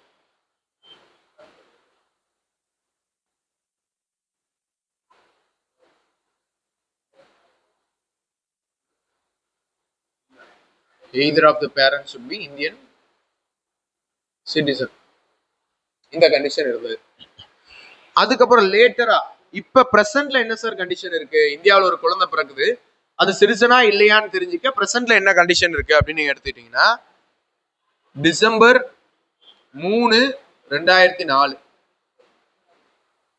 December 3, 2004 அன்னைக்கோ அல்லது அதற்கு பிறகு தற்போது வரைக்கும் பிரசன்ட் வரைக்கும் இந்தியாவில் ஒரு குழந்தை பிறக்குது அப்படின்னா இன்னும் 2 கண்டிஷனை ஃபுல்ஃபில் பண்ணாதான் அந்த குழந்தைக்கு சிட்டிசன்ஷிப் கிடைக்கும். அது என்ன சார் இன்னும் 2 கண்டிஷன்னா? உங்க தாய் தந்தையர்ல யாராவது ஒருத்தர் இந்தியன் சிட்டிசனா இருக்கணும். அந்த இன்னொரு இந்தியன் சிட்டிசனா இல்லாத பட்சத்துல 2 பேருமே இருந்துட்டா பிரச்சனை இல்லை. ஆனா இன்னொருத்தர் இந்தியன் சிட்டிசனா இல்லாத பட்சத்துல அவங்க சட்டவிரோதமாக புலம்பெயர்ந்தவங்களா இருக்கக்கூடாது, இல்லீகல் மைக்ரண்டா இருக்கக்கூடாது. சார் புரியல சார். 2010 இந்திய மண்ணில் ஒரு குழந்தை பிறக்குது, அந்த குழந்தைக்கு குடியுரிமை கொடுப்பாங்களா இல்லையா நம்ம தெரிஞ்சுக்கணும். அதற்கு அந்த குழந்தையோட தாய் தந்தையோட ஸ்டேட்டஸை பார்ப்பாங்க. அவங்க தாய் தந்தையர்ல ஃபாதர் ஆர் மதர் 2 பேருமே இந்தியன் சிட்டிசனா இருந்தா பிரச்சனையே இல்லை. குழந்தை இந்தியாவில் பிறந்திருக்கு, 2 பேருமே Indian citizens parents, so citizenship அந்த குழந்தைக்கு கொடுத்துருவாங்க. இல்ல சார் ஃபாதர் அண்ட் மதர்ல யாராவது ஒருத்தர் தான் இந்தியன் சிட்டிசன், எய்தர் அம்மா மட்டும் தான் இந்தியன் சிட்டிசன் அல்லது அப்பா மட்டும் தான் இந்தியன் சிட்டிசன் அப்படின்னா ஓகே எடுத்துக்கலாம், கன்சிடர் பண்ணிப்பாங்க. ஆனா அந்த இந்தியன் சிட்டிசனா இல்லாதவங்க இருக்காங்கல்ல, அந்த இந்தியன் சிட்டிசனா இல்லாதவங்க இல்லீகல் மைக்ரண்டா இருக்கக்கூடாது. உதாரணத்துக்கு ஒரு ஃபாரினர் ஒருத்தர் இந்தியன் மேரி பண்ணிக்கிட்டாருன்னு வச்சுக்கலாம். ஒரு மென் வந்து ஒரு ஃபாரின் விமனை மேரி பண்ணியிருக்காங்கன்னா, அந்த ஃபாரின் விமன் சிட்டிசன்ஷிப் அக்வயர் பண்ற வரைக்கும் அங்க விசாவில் பர்மிஷன் கேட்டு தான் அங்க இருக்கணும். அப்படி விசாவோட டைம் பீரியட் முடிஞ்சு அவங்க இருக்காங்கன்னு வச்சுக்கோங்களேன், அவங்கள இல்லீகல் மைக்ரண்ட்னு சொல்லுவாங்க. அல்லது பக்கத்து அண்டை நாடுகள்ல இருந்து தெரியாம இந்தியாவுக்குள்ள நுழைந்து தங்கி இருக்காங்க, ஒளிஞ்சிருக்காங்கன்னா அவங்களே இல்லீகல் மைக்ரண்ட் அப்படின்னு தான் சொல்லுவாங்க. அந்த மாதிரி இல்லீகல் மைக்ரண்டா அவங்க தாய் தந்தையர்ல இன்னொருத்தவங்க இருக்கக்கூடாது. ஒருத்தங்க இந்தியன் சிட்டிசனா இருந்து இன்னொருத்தவங்க இல்லீகல் மைக்ரண்டா இல்லைன்னா என்ன பண்ணுவாங்க, சிட்டிசன்ஷிப் கொடுத்துருவாங்க. இதுதான் present condition. So born in India, இந்தியாவில் பிறந்திருக்கணும்.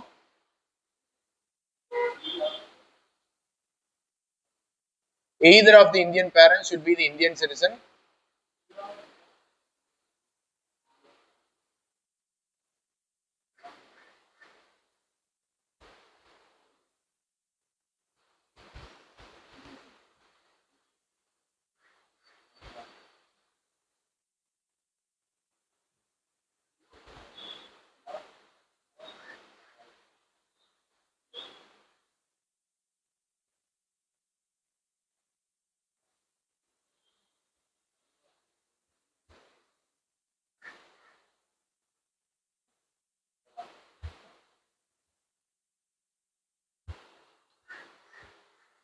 The other parent should not be an illegal migrant.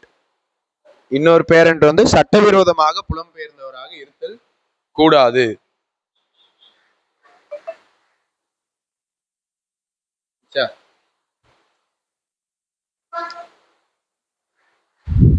இதுதான் முதல், பை பர்த்.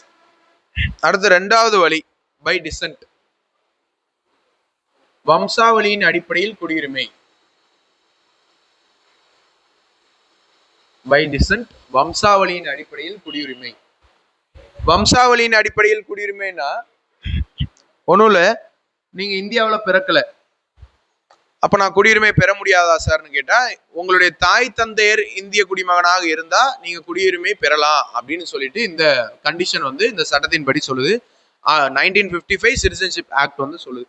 ஸோ இதுல என்ன கண்டிஷன்ஸ் இருக்குன்னா, இதுலயும் நிறைய சேஞ்சஸ் வந்திருந்தது. 1955ல இந்த ஆக்ட் நடைமுறைக்கு வந்த பொழுது Jan 26, 1950ல இருந்து Jan 26, 1950 அன்னைக்கோ அல்லது அதற்கு பிறகோ, Jan 26, 1950 அன்னைக்கோ அல்லது அதற்கு பிறகோ, பட் December 9, 1992 இந்த டேட் அன்னைக்கு வரைக்கும், Jan 26, 1950 அன்னையில இருந்து December 9, 1992 அன்னைக்கு வரைக்கும் நீங்க வெளிநாட்டுல பிறந்திருந்தீங்கன்னு வச்சுக்கோங்களேன், வெளிநாட்டுல பிறந்திருக்கீங்க அப்படின்னா, உங்களுடைய வம்சாவளியினர் இந்தியாவை சேர்ந்தவங்க அப்படின்னா, உங்க ஃபாதர் வந்து இந்தியன் சிட்டிசனாக இருந்தா மட்டும்தான் உங்களுக்கு குடியுரிமை வழங்கப்படும்.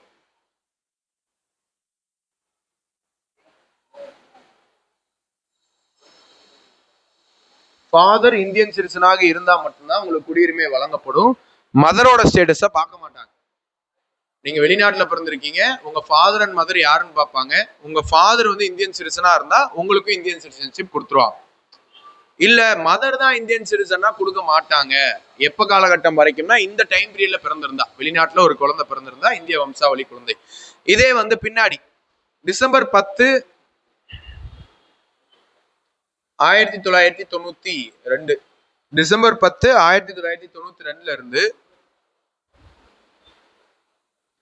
December 2, 2003 அன்னைக்கு வரைக்கும், 2004 சாரி, December 2, 2004 அன்னைக்கு வரைக்கும் நீங்க இந்தியாவில் பிறந்து வெளிநாட்டுல பிறந்திருந்து உங்க தாய் தந்தையர்ல யாராவது ஒருத்தங்க, either of the parents Indian சிட்டிசனாக இருந்தா உங்களுக்கு இந்திய குடியுரிமை வழங்கப்பட்டது. முன்ன வந்து ஃபாதர் கட்டாயம் இருக்கணும், மதரை பத்தி பார்க்கல. ஆனா பின்னாடி இந்த டைம் பீரியட்ல பிறந்தவங்களுக்கு, ஏன்னா இதெல்லாம் அமெண்ட்மெண்ட் பின்னாடி சேஞ்ச் பண்ணாங்க, இந்த டைம் பீரியட்ல பிறந்தவங்களுக்கு December 10 அன்னைக்கு 1992 அன்னைக்கோ அல்லது December 2, 2004 அன்னைக்கு வரைக்கும் நீங்க வெளிநாட்டுல பிறந்திருந்தீங்கன்னா உங்க தாய் தந்தையில யாராவது ஒருத்தங்க இந்திய குடிமகனாக இருக்கிற பட்சத்துல உங்களுக்கு குடியுரிமை, இந்திய குடியுரிமை வழங்கப்பட்டது. அடுத்து மூணாவதா என்ன கண்டிஷன் வந்துச்சுன்னா, December 3, 2004 அன்னையில இருந்து December 3, 2004 அன்னையில இருந்து ஆன் பிரசன்ட் இப்ப வரைக்கும் என்ன கண்டிஷன் இருக்குன்னா, வெளிநாட்டுல பிறக்கிற குழந்தையோட either of the parents should be an Indian citizen ஒன்னு. கூடவே அந்த வெளிநாட்டுல பிறக்கிற குழந்தையோட பிறப்ப அந்த நாட்டுல இருக்கக்கூடிய இந்திய தூதரகம்னு இருக்கும், கன்சலேட் இருக்கும், எம்பசி இருக்கும். அந்த தூதரகத்துல ஒரு வருடத்திற்குள்ள ரெஜிஸ்டர் பண்ணியிருக்கணும்.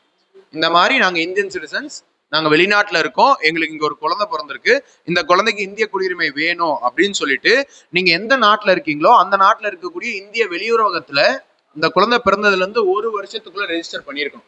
அப்படி ரெஜிஸ்டர் பண்ண தவறிட்டீங்க அப்படின்னா மினிஸ்ட்ரி ஆஃப் ஹோம் அஃபேர்ஸ் தான் அதை கிளியர் பண்ணி கொடுக்கணும். பின்னாடி நான் ரெஜிஸ்டர் பண்ண தவறிட்டேன்னா மினிஸ்ட்ரி ஆஃப் ஹோம் அஃபேர்ஸ் முடிவு பண்ணி உங்களுக்கு கிளியர் பண்ணி கொடுத்தா சிட்டிசன்ஷிப் கிடைக்கும். அந்த கண்டிஷன் தான் இப்ப இருக்கு பிரசன்ட்ல. Either of the parents should be Indian citizen ஒரு கண்டிஷன். ரெண்டாவது condition registration within 1 year in Indian consulate. Within 1 year குழந்தை பிறந்து ஒரு வருடத்திற்குள் இந்திய வெளியுறவு இந்திய தூதரகத்துல அவங்க இருக்கிற நாட்டுல அவங்க வந்து ரெஜிஸ்டர் பண்ணணும் வித்தின் 1 year. ஆச்சா, இது வம்சாவளியின் அடிப்படையிலான குடியுரிமை. மொத்தமா எத்தனை வழிகள்ல குடியுரிமை பெற முடியும் சொன்னோம்? எத்தனை வழிகள்? 5 ways. முதல்ல கேட்டோம் இல்லையா, 5 வழிகள். முதல் வழி என்ன? முதல் வழி பை பர்த், பிறப்பின் அடிப்படையில குடியுரிமை. இன்னைக்கு ஒரு குழந்தை இந்தியாவில் பிறக்குதுன்னா என்ன கண்டிஷன்ல, இன்னைக்கு பிரசன்ட்ல ஒரு குழந்தை இந்தியாவில் பிறக்குதுன்னா என்ன கண்டிஷன்லாம் ஃபுல்ஃபில் ஆனா அந்த குழந்தைக்கு சிட்டிசன்ஷிப் கொடுப்பாங்கன்னு சொல்லுங்க பார்க்கலாம். நோட்டு பார்த்தே சொல்லுங்க பார்க்கலாம்.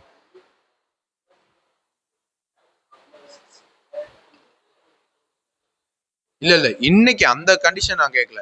இன்னைக்கு ஒரு குழந்தை இந்தியாவில் பிறக்குது, அந்த குழந்தை இந்தியன் சிட்டிசனா இல்லையான்னு செக் பண்ண என்ன கண்டிஷன்ஸை ஃபுல்ஃபில் பண்ணா அந்த குழந்தைக்கு சிட்டிசன்ஷிப் கொடுப்பாங்க. எனக்கு சத்தமா இல்ல அந்த கண்டிஷனுக்குள்ளே போகாதீங்க. இன்னைக்கு ஒரு குழந்தை பிறக்குது, அதுதான் 3வது கண்டிஷனா டேட் போட்டு கொடுத்துருக்கேன். இன்னைக்கு ஒரு குழந்தை பிறக்குதுன்னா அதுக்கு என்ன கண்டிஷன்?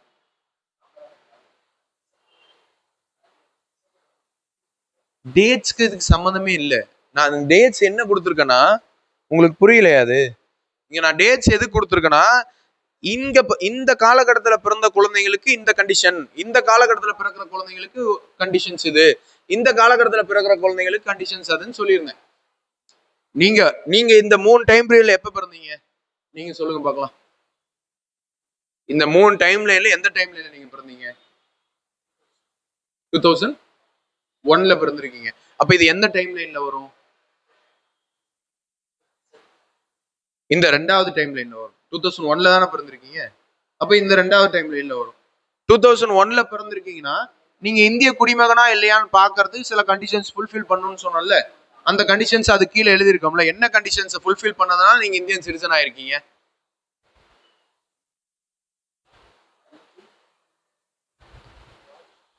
நீங்க இந்தியாவில் பிறந்துட்டீங்க, அந்த கண்டிஷன் மட்டும் போதுமா? அந்த கண்டிஷன் இங்க பிறந்திருந்தா போதும். இந்த டைம் லைனுக்குள்ள ஒரு குழந்தை இந்தியாவில் பிறந்திருந்தாலே போதும் இந்தியன் சிட்டிசன். ஆனா இந்த இடத்துல சேஞ்ச் பண்றாங்களே, கூடுதல் கண்டிஷன்ஸ் பாக்குறாங்களே, அது என்ன கூடுதல் கண்டிஷன்ஸ்? அது சொல்லுங்க கரெக்டா.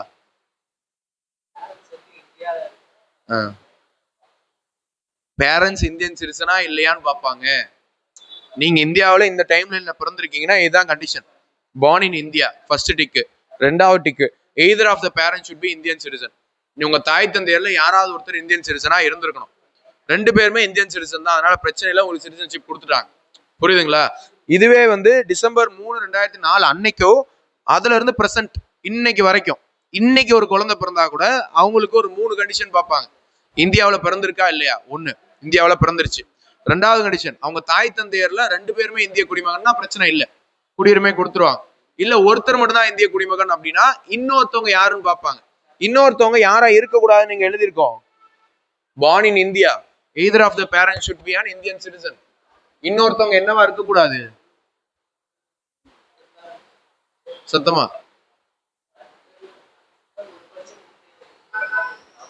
ஒரு பர்சன் இந்தியன் சிட்டிசனா இருந்தா போதும், இன்னொருத்தவங்க என்னவா இருக்கக்கூடாது. இல்லீகல் மைக்ரண்டா இருக்கக்கூடாது, அவ்வளவுதான். அப்ப நான் உங்ககிட்ட கேட்ட கேள்விக்கான பதில் என்னன்னா, இன்னைக்கு ஒரு குழந்தை பிறக்குது இந்தியாவுக்குள்ள அப்படின்னா அது குடியுரிமை பெற என்ன கண்டிஷன்லாம் பார்ப்பாங்கன்னு கேட்டேன். இந்தியாவுல பிறந்துருச்சு, அப்ப இதை ஃபுல்ஃபில் பண்ணிருச்சு, பிரச்சனை இல்லை. அந்த கண்டிஷன் மட்டும் போதுமானா இன்னும் 2 கண்டிஷன் இருக்குல்ல. 2வது கண்டிஷன் என்ன பார்ப்பாங்க, சத்தமா சொல்லுங்க பார்க்கலாம். 2வது கண்டிஷன் என்ன பார்ப்பாங்க? 2வது என்ன எழுதிருக்கீங்க, படிச்சு சொல்லுங்க.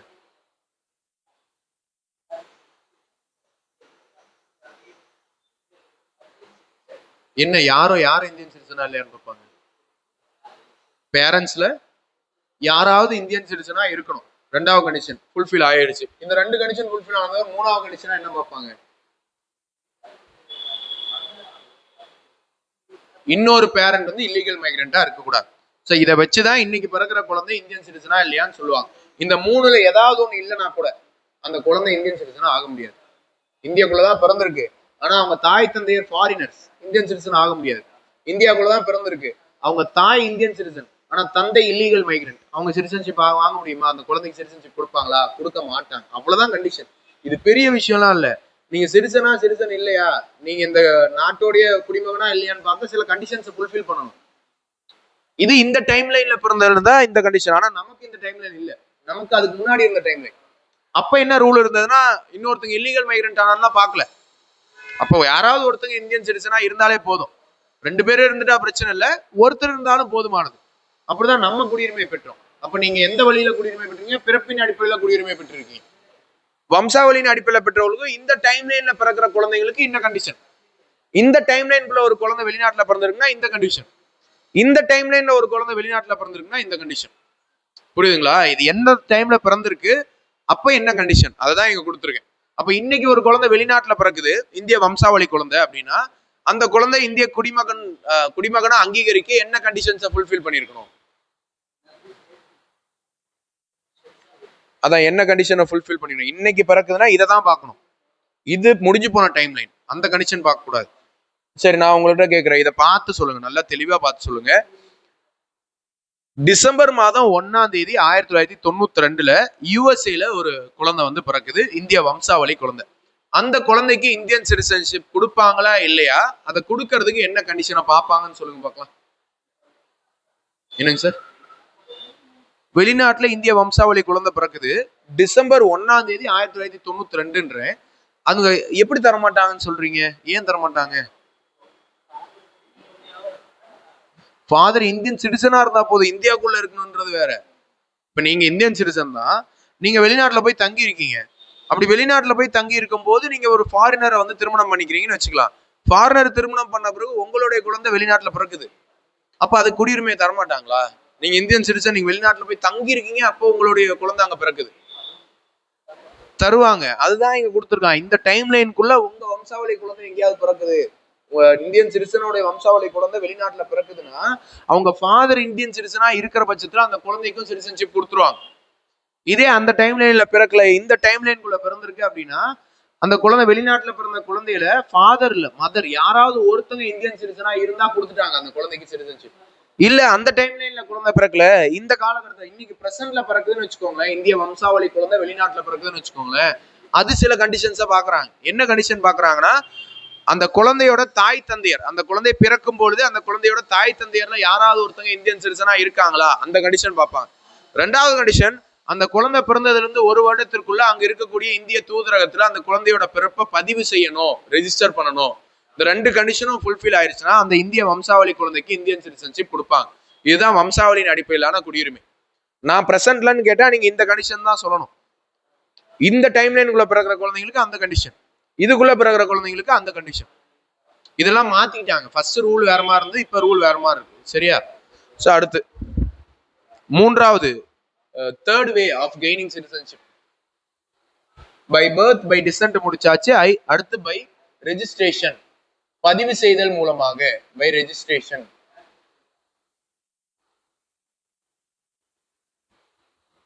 பதிவு செய்தல் மூலமாக. By registration.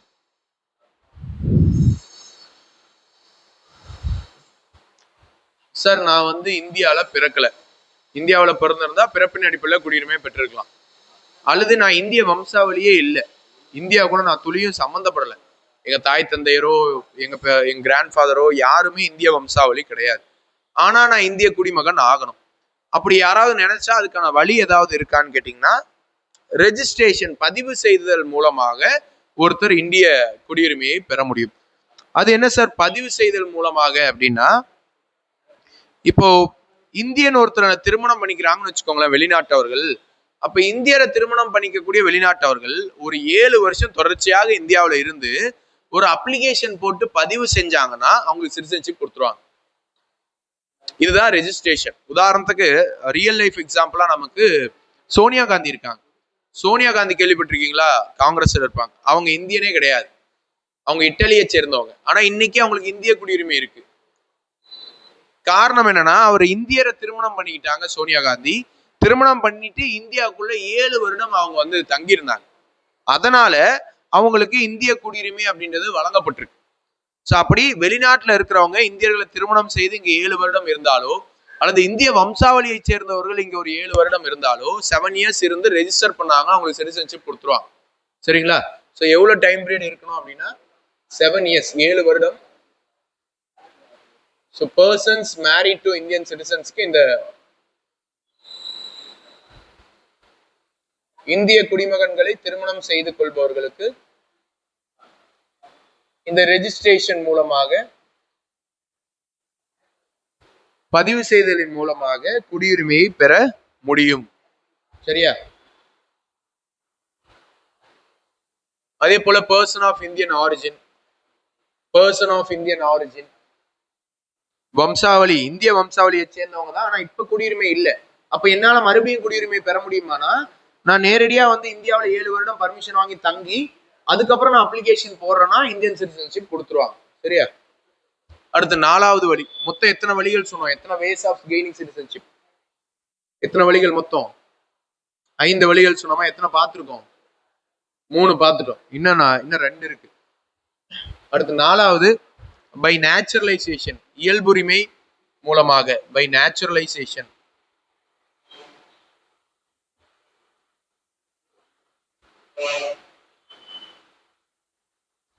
பை நேச்சுரலைசேஷன் இயல்புரிமை குடியுரிமைன்னு சொல்லுவாங்க. இயல்புரிமை மூலமாக குடியுரிமை பெறணும்னா இது வந்து ஃபாரினர்ஸ் சார், எந்த வகையிலும் இந்தியா கூட எனக்கு தொடர்பு இல்லை, ஆனா நான் வந்து இந்திய குடியுரிமை பெறணும் அப்படின்னு சொல்லிட்டு நினைக்கிறேன் அப்படின்னா அதற்கு நீங்க இந்த கண்டிஷனை ஃபுல்ஃபில் பண்ணீங்கன்னா உங்களால இந்திய குடியுரிமையை பெற முடியும். அது என்ன சார் கண்டிஷன்னா, நீங்க ஒரு ஃபாரினர் இந்தியன் சிட்டிசன் ஆக விரும்புறீங்கன்னா உங்க நாட்டுல வந்து இந்தியன்ஸ்க்கு சிட்டிசன்ஷிப் நேச்சுரலைசேஷன் மூலமா கொடுக்க முன் வரணும். அப்படிப்பட்ட நாட்டை சேர்ந்தவங்களா நீங்க இருந்தாதான் முதல்ல இதுக்கு எலிஜிபிள்.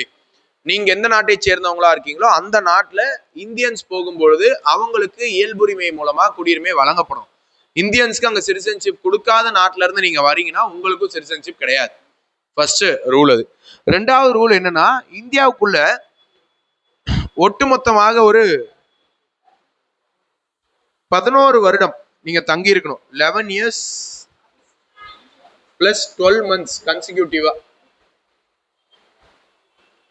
11 இயர்ஸ் பிளஸ் 12 மந்த்ஸ் கன்சிக்யூட்டிவா நீங்க இந்தியாவில் தங்கி இருக்கணும்.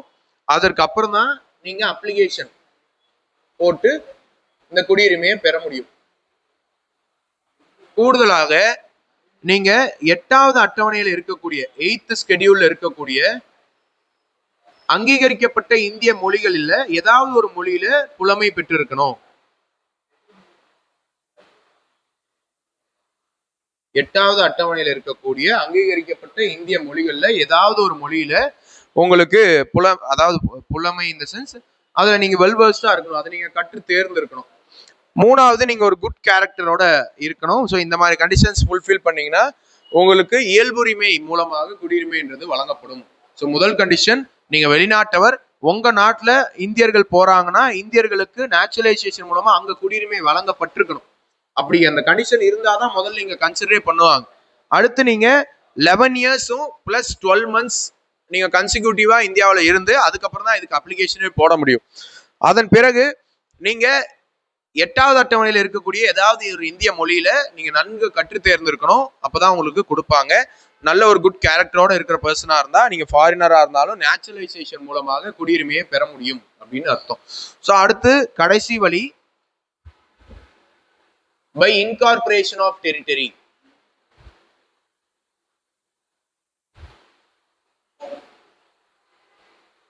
பிராந்தியங்கள் கையகப்படுத்துதல் மூலம். சோ இந்தியாவுக்குள்ள ஏதாவது ஒரு பகுதி கையகப்படுத்தப்படுகிறது என்றால் அந்த கையகப்படுத்தப்படும் பகுதியில யார் யாரெல்லாம் இந்திய குடியுரிமை பெறுவார்கள் அப்படின்றத நம்ம இந்தியன் கவர்மெண்ட் ஒரு அபிஷியல் கெசட் நோட்டிபிகேஷன்ல அறிவிப்பாங்க. அதாவது இந்தியாவுக்குள்ள இல்லாத ஒரு பகுதி, உதாரணத்துக்கு பாண்டிச்சேரி, சிக்கிம், இந்த மாதிரியான பகுதிகள் எல்லாம் இந்தியாவுக்குள்ளே இல்லாத பகுதிகள். நம்ம பார்த்தோம் பாண்டிச்சேரி என்ன வருஷம் இந்தியாவோட இணைக்கப்பட்டது? 14th கான்ஸ்டிடியூஷன் அமெண்ட்மெண்ட் ஆக்ட் 1962ல பாண்டிச்சேரி இணைச்சாங்கன்னு பார்த்திருப்போம். சிக்கிம் 1975ல இணைச்சாங்கன்னு பார்த்திருப்போம்.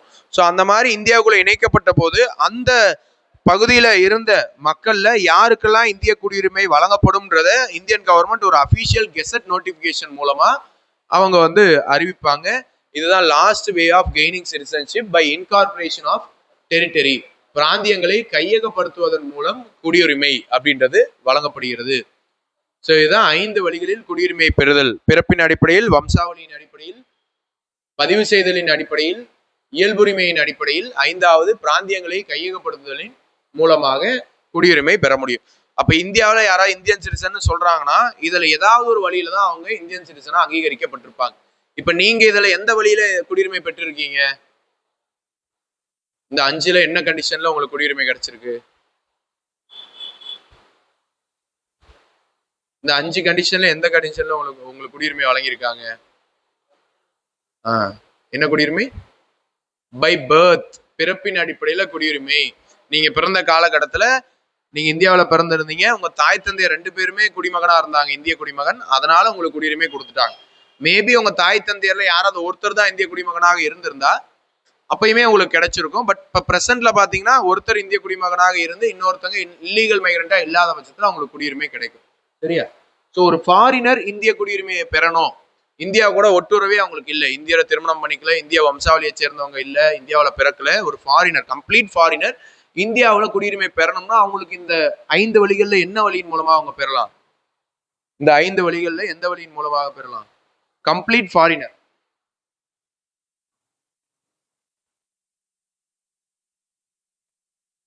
சத்தமா சொல்லுங்க.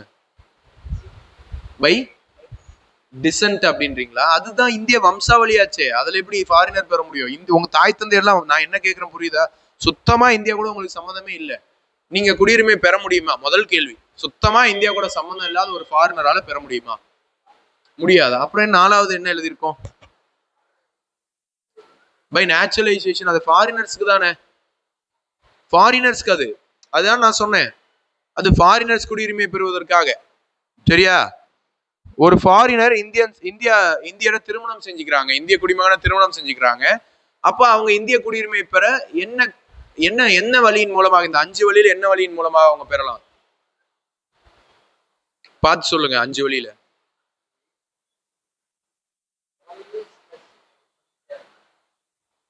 நான் என்ன சொல்றேன்னு புரியுதா? அதுக்குதான் அதை முழுசா படிக்கணும்ன்றது. அந்த வேவ்ஸ் எல்லாம் படிங்க. பை பர்த் கிடையாது, பை டிசன்ட் கிடையாது. ரெஜிஸ்ட்ரேஷன்ல மேரிட்னு எழுதியிருக்கமா, மேரிட் டு இந்தியன் சிட்டிசன். அப்ப பதிவு செய்தல் மூலமா தான் அவங்க குடியுரிமை பெற முடியும். சரியா? ஸோ ஏன்னா இங்க நீங்க 7 இயர்ஸ் இங்க தங்கி பெறலாம். Very good. ஸோ நீங்க வேணா இங்க கம்ப்ளீட்டா எழுதிக்கோங்க, இது ஃபாரினர்ஸ்க்கு, வெளியில இருந்து வரவங்களுக்கு. இது வந்து இந்திய வம்சாவளியினருக்கு, பை டிசன்ட் அப்படின்றது இந்திய வம்சாவளியினருக்கு. சரியா? அதே போல மெயினான பாயிண்ட் என்னன்னா, இந்த 5 வழியில குடியுரிமை பெற முடியும்ன்றது குரூப் 4 ஆஸ்பிரண்ட் எல்லாருக்குமே தெரியும், அதுல பிரச்சனை இல்லை. ஆனா இங்க கேட்ச் என்ன அப்படின்னா, அவன் இந்த 5வது கண்டிஷன் கொடுக்கும்போது என்ன கொடுப்பானா, ஒன்ஸ் வந்து ஒரு டெரிட்டரி இந்தியாவுக்குள்ள அனெக்ஸ் பண்ணிட்டீங்கன்னா அதுல இருக்க எல்லாருமே இந்திய குடியுரிமை பெற்றுருவாங்களா அப்படின்னு கேட்டீங்கன்னா கிடையாது. கவர்மெண்ட் ஒரு அபிஷியல் கெசட் நோட்டிபிகேஷன் ஒன்று விடுவான், அதுல ஸ்பெசிஃபை பண்ணுவான் இந்த பீப்புள் மட்டும்தான் குடியுரிமை பெற முடியுன்றதை ஸ்பெசிஃபை பண்ணுவான். அது மோஸ்ட் ஆஃப் தி பீப்புளுக்கு தெரியாது. அதுக்குதான் நான் இங்க கொடுத்துருக்கேன் அபிஷியல் கெசட் நோட்டிபிகேஷன் அப்படின்னு நான் கொடுத்துருக்கேன். கவர்மெண்ட் ஸ்பெசிஃபை பண்ணவங்களுக்கு மட்டும் தான் குடியுரிமை கிடைக்கும். சார் சிக்கிம் அனெக்ஸ் பண்ணிட்டாங்க, சிக்கிம்ல இருக்க எல்லாருக்குமே சிட்டிசன்ஷிப் கிடைக்குமானா கிடைக்காது. சிக்கிம்ல கவர்மெண்ட் யாருக்கு கொடுக்கணும்னு நினைக்கிறாங்களோ அங்க இருக்க பூர்வ குடிகளுக்கு, ஏன்னா ஃபாரினர்ஸ் இருப்பான், பூர்வ குடிகள் இருப்பான், நான் எல்லாருக்குமே சிட்டிசன்ஷிப் கொடுக்க முடியாது. அப்ப கவர்மெண்ட் யார வந்து அங்கீகரிச்சு சொல்றாங்களோ அவங்களுக்கு தான் சிட்டிசன்ஷிப் கிடைக்கும். அதுதான் இங்க கேட்ச். சரியா? அடுத்து இப்ப நம்ம 5 வழிகள் குடியுரிமை பெறுவதை நம்ம பார்த்துட்டோம். அடுத்து எத்தனை வழிகள்ல குடியுரிமை இழக்க முடியும் அப்படின்றதும் நம்மளுடைய சிட்டிசன்ஷிப் ஆக்ட் வந்து சொல்லியிருக்கு. லூசிங் சிட்டிசன்ஷிப், நீங்க குடியுரிமை ஆல்ரெடி வச்சிருக்கீங்க, ஆனா நீங்க உங்களோட குடியுரிமை இழக்க என்னென்ன காரணங்கள் இருக்கலாம் அப்படின்றத பத்தி இந்த சட்டம் என்னென்ன சொல்லுதுன்னு பார்க்கலாம். 3 வழிகள்ல குடியுரிமையை இழத்தல் அப்படின்னு சொல்லிட்டு இழக்க காரணமாகும் அப்படின்னு சொல்லிட்டு நம்ம சிட்டிசன்ஷிப் ஆக்ட் ஆஃப் 1955 அப்படின்றது பேசுது. முதல்ல ரெனன்சியேஷன்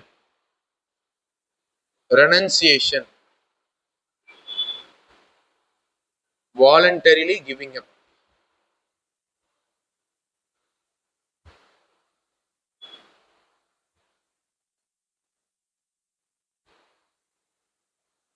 இந்தியா ஃபாலோ சிங்கிள் சிட்டிசன்ஷிப்பா டியூவல் சிட்டிசன்ஷிப்பா சொல்லுங்க பார்க்கலாம். இந்தியா ஒற்றை குடியுரிமையை பின்பற்றுதா இரட்டை குடியுரிமையை பின்பற்றுதா? Single citizenship. ஸோ ஒரே நேரத்தில் நீங்க இந்தியன் சிட்டிசன்ஷிப்பையும் அல்லது ஒரு ஃபாரினோட சிட்டிசன்ஷிப்பையும் நீங்க வச்சிருக்க முடியாது. ஆனா சார் நான் வந்து வேற நாட்டுக்கு போறேன், நான் அங்க சிட்டிசன்ஷிப், எனக்கு கனடாவோட சிட்டிசன்ஷிப் கிடைச்சிருச்சு, நான் அங்க போறேன் அப்படின்னு நீங்க விரும்புறீங்கன்னு வச்சுக்கோங்களேன், நீங்களே கிவ் அப் பண்ணிட்டு போயிடலாம். ஓகே, எனக்கு இந்தியன் சிட்டிசன்ஷிப் வேணாம் அப்படின்னு சொல்லிட்டு நீங்களே கிவ் அப் பண்ணிட்டு போறது தான் ரெனன்சியேஷன் அப்படின்னு சொல்லுவாங்க. இந்த ரெனன்சியேஷன் கண்டிஷன் வாலண்டரியா கிவ் அப் பண்றது, எனக்கு இந்தியன் சிட்டிசன்ஷிப் வேணாம் அப்படின்னு சொல்லிட்டு நீங்க கிவ் அப் பண்ணிட்டு போறீங்க. அப்படி நீங்க கிவ் அப் பண்ணிட்டு போறீங்கன்னா உங்களுக்கு மைனர் சில்ட்ரன் யாராவது இருந்தாங்கன்னா அவங்களோட சிட்டிசன்ஷிப்பும் பறி போகும். ஆனா அந்த மைனர் சில்ட்ரன் 18 கிராஸ் பண்ணும்போது அவங்களுக்கு 1 இயர் விண்டோ கிடைக்கும். அந்த 1 இயர் டைம் பீரியடுக்குள்ள அவங்களுக்கு இந்தியன் சிட்டிசன்ஷிப் வேணுமா வேணாமான்னு மறுபடியும் அவங்க முடிவு பண்ணிக்கலாம். நான் சொல்றது புரியுதா? 3 வழிகள்ல குடியுரிமையை இழக்க முடியும். நீங்க இந்தியன் சிட்டிசன் தான், நீங்க குடியுரிமை இழக்க 3 வழிகள் இருக்கு.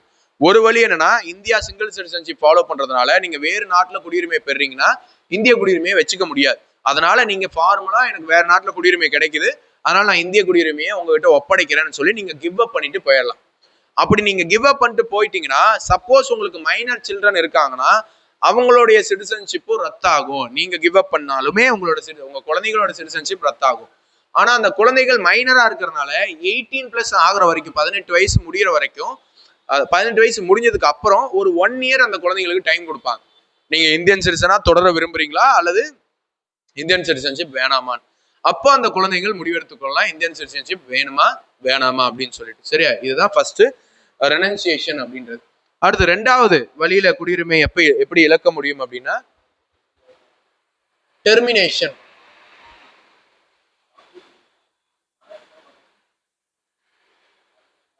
Renunciation, termination. முதல்ல குடியுரிமையை துரத்தல், இது குடியுரிமை பறித்தல். டெர்மினேஷன். ஸோ டெர்மினேஷன் அப்படின்றது நீங்க இந்தியாவுக்கு மென்ஷன் பண்ணாமே, இந்தியாவுக்கிட்ட சொல்லாமையே நீங்க வேறு நாட்டோட குடியுரிமையை பெற்றுட்டீங்கன்னு வச்சுக்கோங்களேன், அது தெரிய வரும்போது உங்களோட இந்திய குடியுரிமையை ரத்து பண்ணி விட்டுருவாங்க. ஃபர்ஸ்ட் இதுல நீங்களே முன்னாடியே சொல்லிட்டு போயிட்டீங்க, எங்களுக்கு குடியுரிமை வேணாம்னு சரண்டர் பண்ணிட்டு போயிட்டீங்க.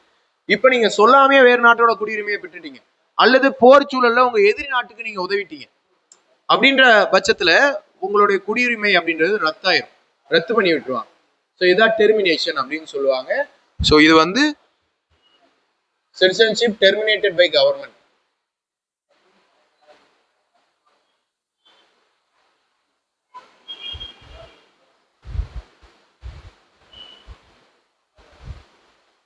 இதான் 2வது வழி குடியுரிமை இழத்தல்ல. அடுத்து 3வது டெப்ரிவேஷன், குடியுரிமையை முடக்குதல் அப்படின்னு சொல்லுவாங்க. டெப்ரிவேஷன். இந்த குடியுரிமை முடக்குதல் எப்ப நடக்கும்னா, நீங்க ரெஜிஸ்டர்டு சிட்டிசனாகவோ அல்லது நேச்சுரலைஸ்டு சிட்டிசனாகவோ இருந்து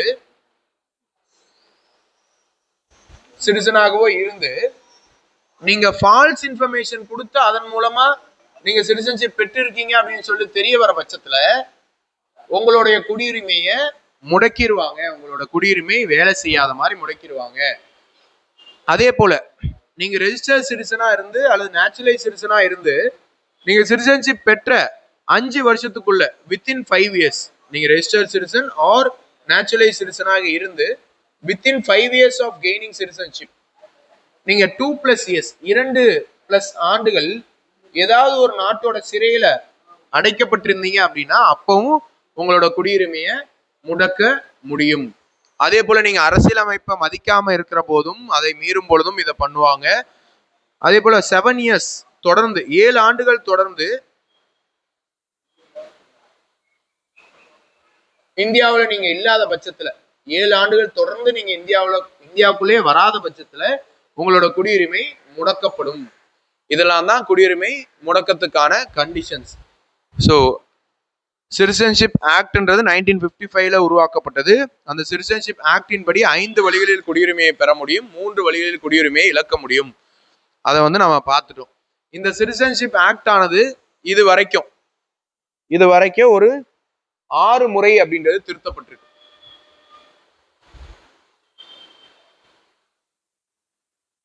6 முறை திருத்தப்பட்டிருக்கு. 6 டைம்ஸ் அமெண்டட். 6 முறை திருத்தப்பட்டிருக்கு.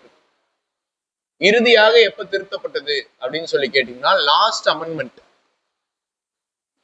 சிட்டிசன்ஷிப் அமெண்ட்மெண்ட் ஆக்ட் எப்போ வந்ததுன்னா 2019. இந்த 2019 அமெண்ட்மெண்ட் பத்தி உங்களுக்கு தெரியணும். சிட்டிசன்ஷிப் அமெண்ட்மெண்ட் பத்தி உங்களுக்கு தெரியணும்.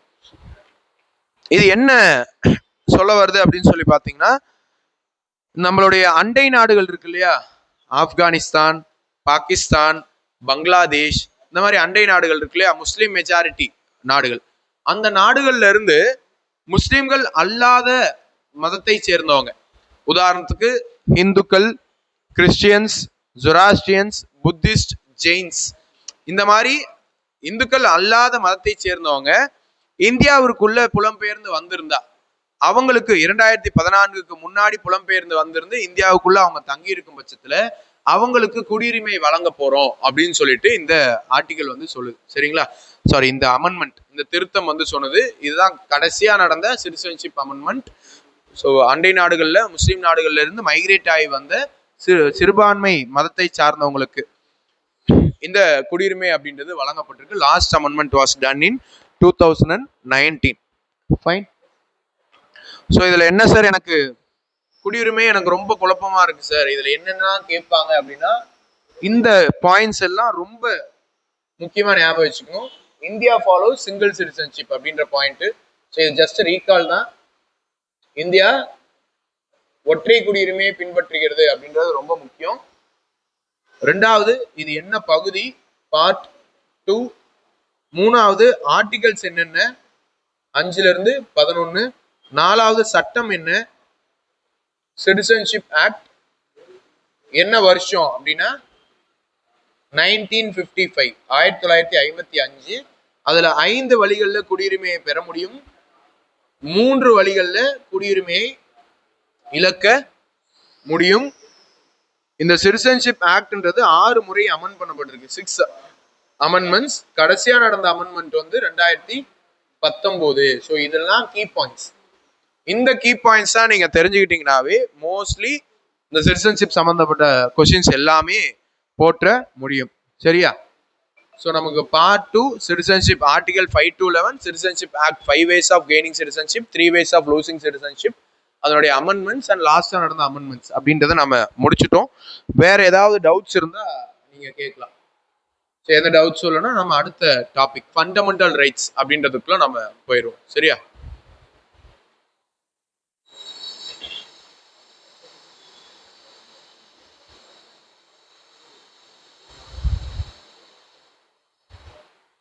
ஏதாவது டவுட்ஸ் இருந்தா கேளுங்க.